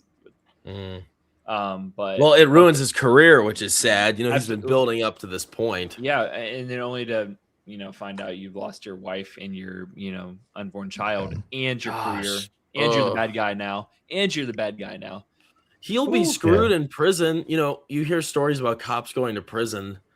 That's always bad. Well, when the story gets out, I'm sure they wouldn't hold that against him. Yeah, and I do like how the police chief is like, he says, we'll take care Somerset. of them. Yeah, he says we'll take care of him. And so I don't think he's obviously gonna completely pardon him, but they're gonna apply all of their judicial probably coverage to help him get the most deserving or leniency probably. Yeah, I think the judge is going to side in his favor. I mean, that happens, right? I mean, they're able to bend things like that. I mean, if you ever had to make an exception, this is the time to do it. Yeah, it's like, hey, Your Honor, like, this yeah, happened. I kind of agree with the guy. Yeah. I thought something interesting about like this whole reveal was from the beginning, I knew that she was going to have her head in the box. I knew that. I mean, that's such a giant spoiler. I knew it, and I was just waiting for it. But I thought early on, I can't remember at one point. It was early. It was maybe like the second or the third crime that had happened, and Brad Pitt and Morgan Freeman, they didn't come home that night. They like slept on the couch together. And they were like in the office or whatever, and they slept on the couch like side by side. Not like not as weird as it seemed. Context, Jack. No, Context. worded that 1,000 different ways. All right, whatever. It's late, but yes, they're laying there, and I was thinking to myself, well, crap, they're not going home. Brad Pitt's not going home with Gwyneth Paltrow to hang out with her and make sure she's safe. And there's a moment where we get a shot of her, and she's in the house.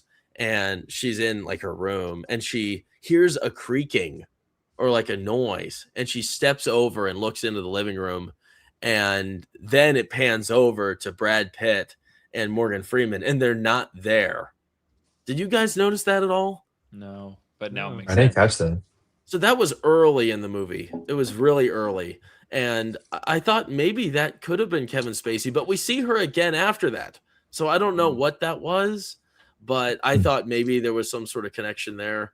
But I think there were just subtle. I think there was just subtle hints to suggest that something might be going on with her character. Do you think that's why she invited Morgan Freeman over? No, this was after that. Oh, that's okay. Never mind. Yeah. The second murder where the lawyer's wife has the red glasses on her eyes. Yeah. On the painting. The shot, it's like a still frame of that, and then the next cut is Gwyneth Paltrow laying down, and so there's this like, oh no, you can kind of tell early that she's in trouble, or like the wife is involved in a bloody way. I think it's part of that what you were talking about, just the little teasers along the way that she's in trouble. Yeah, I thought it looked just like her too. I mean, with those like bloody glasses, I thought that was Gwyneth Paltrow for some weird disconnected reason. Oh gosh. Why do you guys think that this moment has become one of those like really iconic film scenes that is still kind of recognizable today? What made it so big? How twisted it is. I mean, Yeah, I like I said, I worse haven't than seen. that. Yeah, I haven't seen. Like I said, I haven't felt that way from a plot twist or a twisted ending in my life. So that says a lot about it. I mean, it's dark. To take a lighter view, I think the way he says "box" is hilarious. He's like "box," he's just so overcome with grief. It's just like a memorable line. It's it's kind of if you were just to see the line without the context, you're like, why is he screaming about a box? So I think it's kind of funny in a sense. That's why people remember it.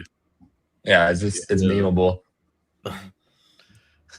It's said that memes have ruined so many movies. Just like making a meme out of something just takes away all the seriousness of what actually happened.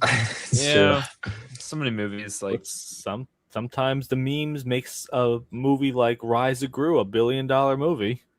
What did you say? True. The Rise of Gru, where people were showing up to the theaters all dressed in suits. Yeah. I don't even know what you're talking about. It was the Minions movie years ago. Yeah, the Minion movie. Yeah. Oh. Or like Chicken Jockey or something. Yeah. Oh yeah, Minecraft. Something like that. Yeah, that got memed. Well, I guess maybe that makes sense. That's how like young people see these see these moments and gravitate towards the movie. That's something I can respect is memes. Even memes kind of invite curiosity. Like, okay, maybe I should watch this. Keep seeing that stupid box meme, and yeah, maybe it's worth checking out. The Tobey Maguire Spider-Man movies. Yeah, I mean, that's 2 and 3. I'm gonna rub some dirt in your eye. Yeah. Don't talk about him. 3 mainly. Well, okay, just to like kind of conclude before we get to everybody's chats, which I love seeing everybody talking, so this is great. Why do you think the movie decided to end on such a depressing note? Why end on this really bleak, uninviting, sad ending? Why not? Where's the justice? I don't know. The producer really wanted it to be a happy ending, or the writers. They were kind of aiming for a happy ending, but like I said earlier, Brad Pitt, didn't want to do the movie if it weren't, if it didn't end on such a sad and crazy, devastating note. I don't see how you can get a happy ending out of this. Mm-hmm. Yeah, what would have I'm the with happy you. ending be? That they It was a John dream. Doe yeah, I guess. It was a dream. I'm trying to think like what would be a great ending. Maybe they stop a murder, but I mean that would be such a massive change from what we've seen. This is Like, the best maybe- way to end it. Like if he didn't kill him, that would have been the good ending, but it would have felt I don't know. I feel like him killing him was such a perfect resolution. It's kind of satisfying him killing Mhm. him. I Feel don't like know. it's the That's seventh. It's that's what he done. wanted, though. This whole movie has been dark. I think if the movie wanted to be this dark psychological thriller, it ended perfectly then. If he would not have killed him, maybe his identity would have been a little bit misplaced. Yeah. I also have a that's point fair. on the delivery driver. Like Somerset tells him to run off, and he takes off sprinting. It's like, where's he going? Yeah, I know, it's You a know? long way to go. He's booking it. He's like 30 miles from the city. He didn't tell him not to get back in the car. Yeah, he's No, like, he told him to dude. run. And he just, Yeah. He told he just he told takes him to off. run away. And he's like, Yeah. someone will pick him up down the road later. But this dude's just running full speed just to a windmill, I think. I don't know. Or And power line. that guy's thinking he had the worst day today. Yeah.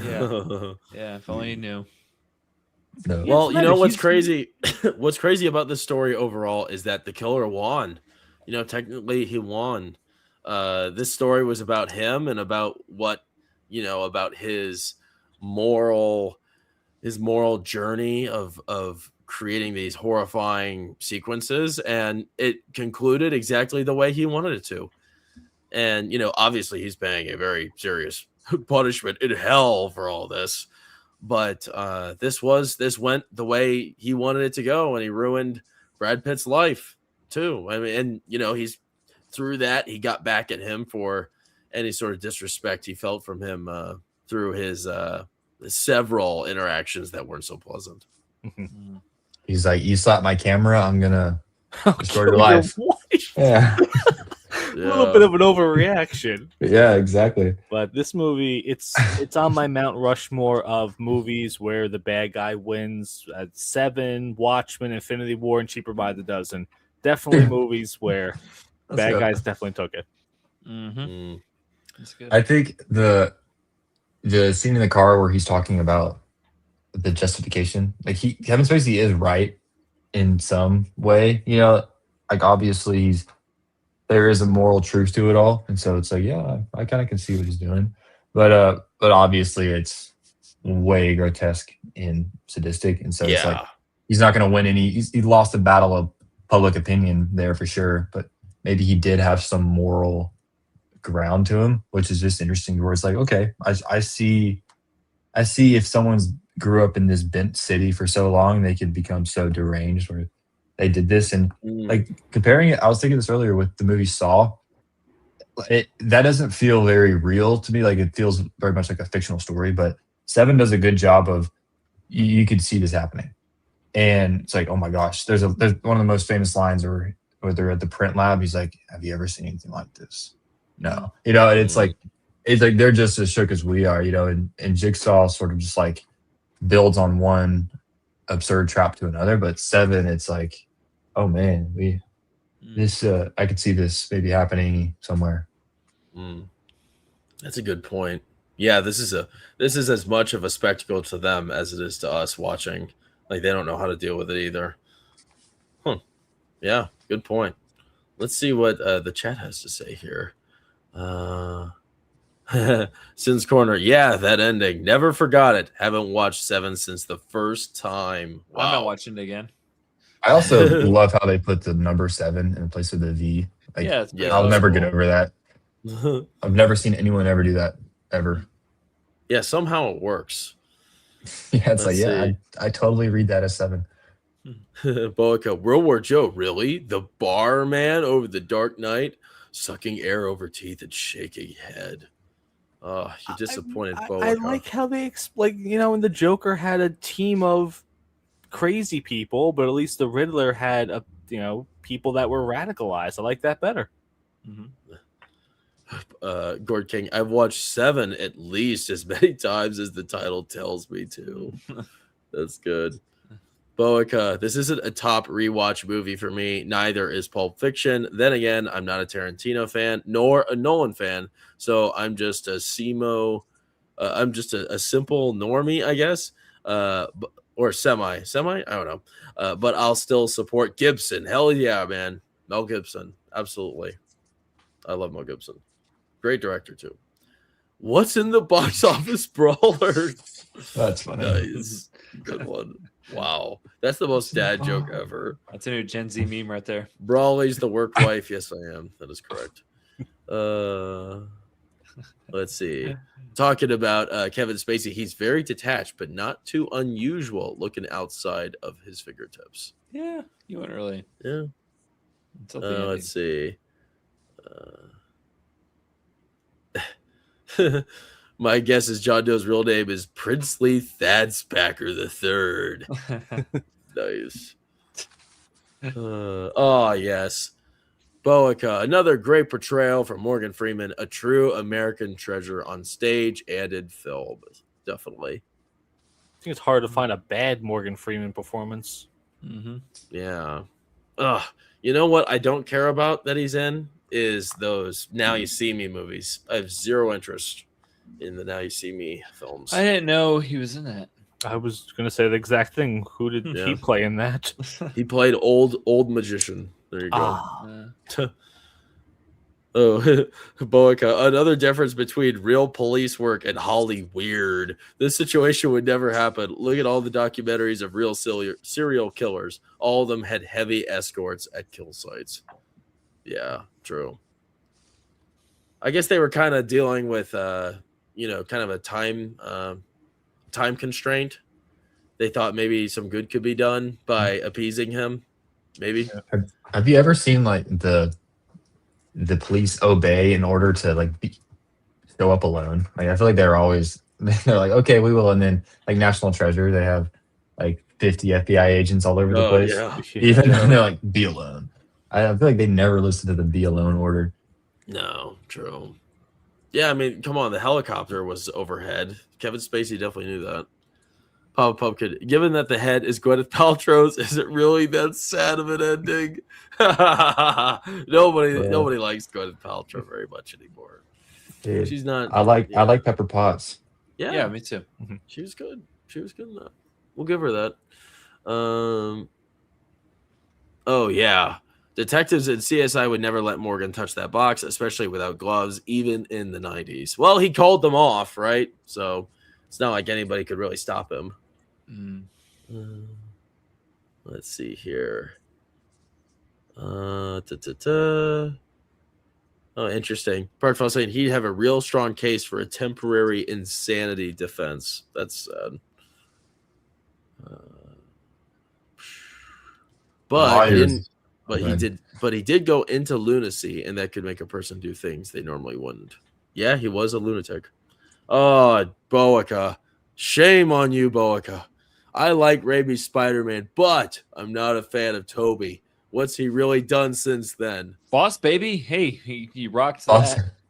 Great Gatsby, Yeah. Jeez, that's an oldie. but nothing Brothers since was then. great. I loved Brothers. Yeah, These are all good. old. The Who chess cares? movie. We have Tobey Maguire's Spider-Man. That's all we need. We don't. I would love to see him in more things, but you know what? As long as if he's not in any new bad movies, I'm fine. I could just stick with classic Tobey Spider-Man. There's a rumor they might have Tobey Maguire and Hugh Jackman. I Oh, know. Spider-Man It's a terrible Wolverine? rumor. No, it's it a was- terrible rumor.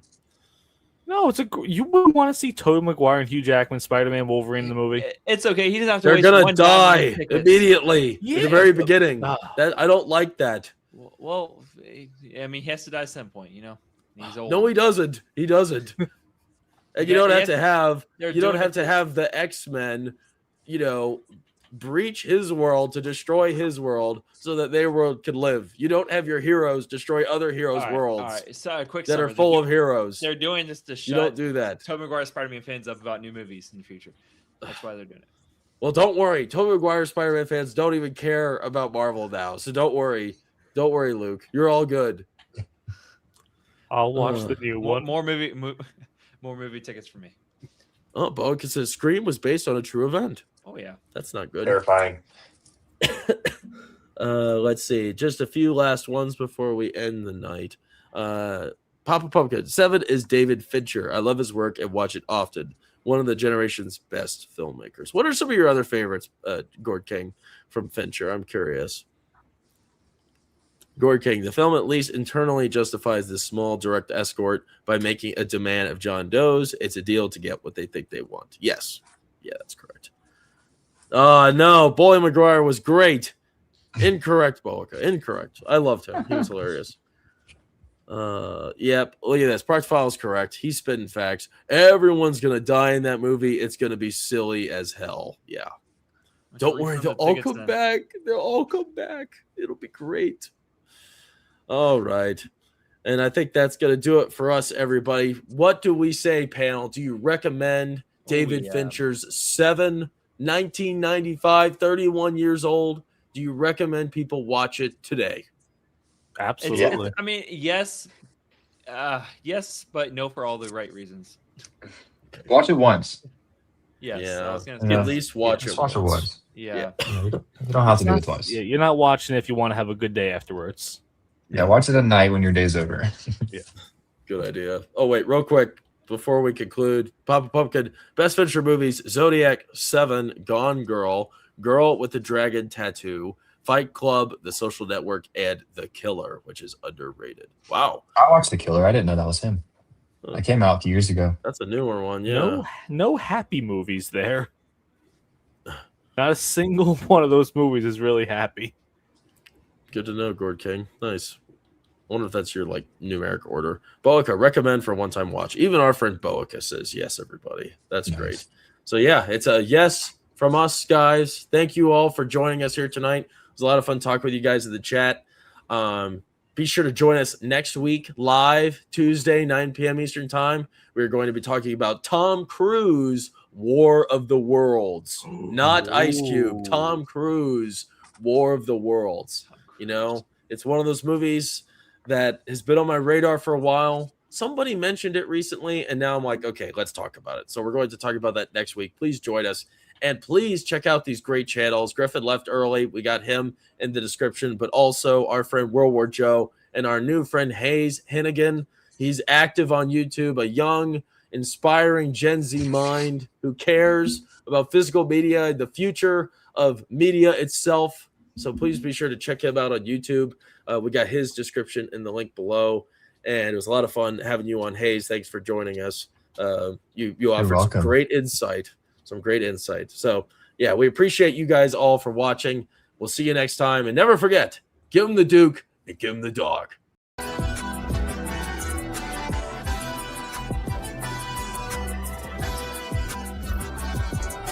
What kind of person are you? Are you the kind that sees signs, sees miracles? Or do you believe that people just get lucky?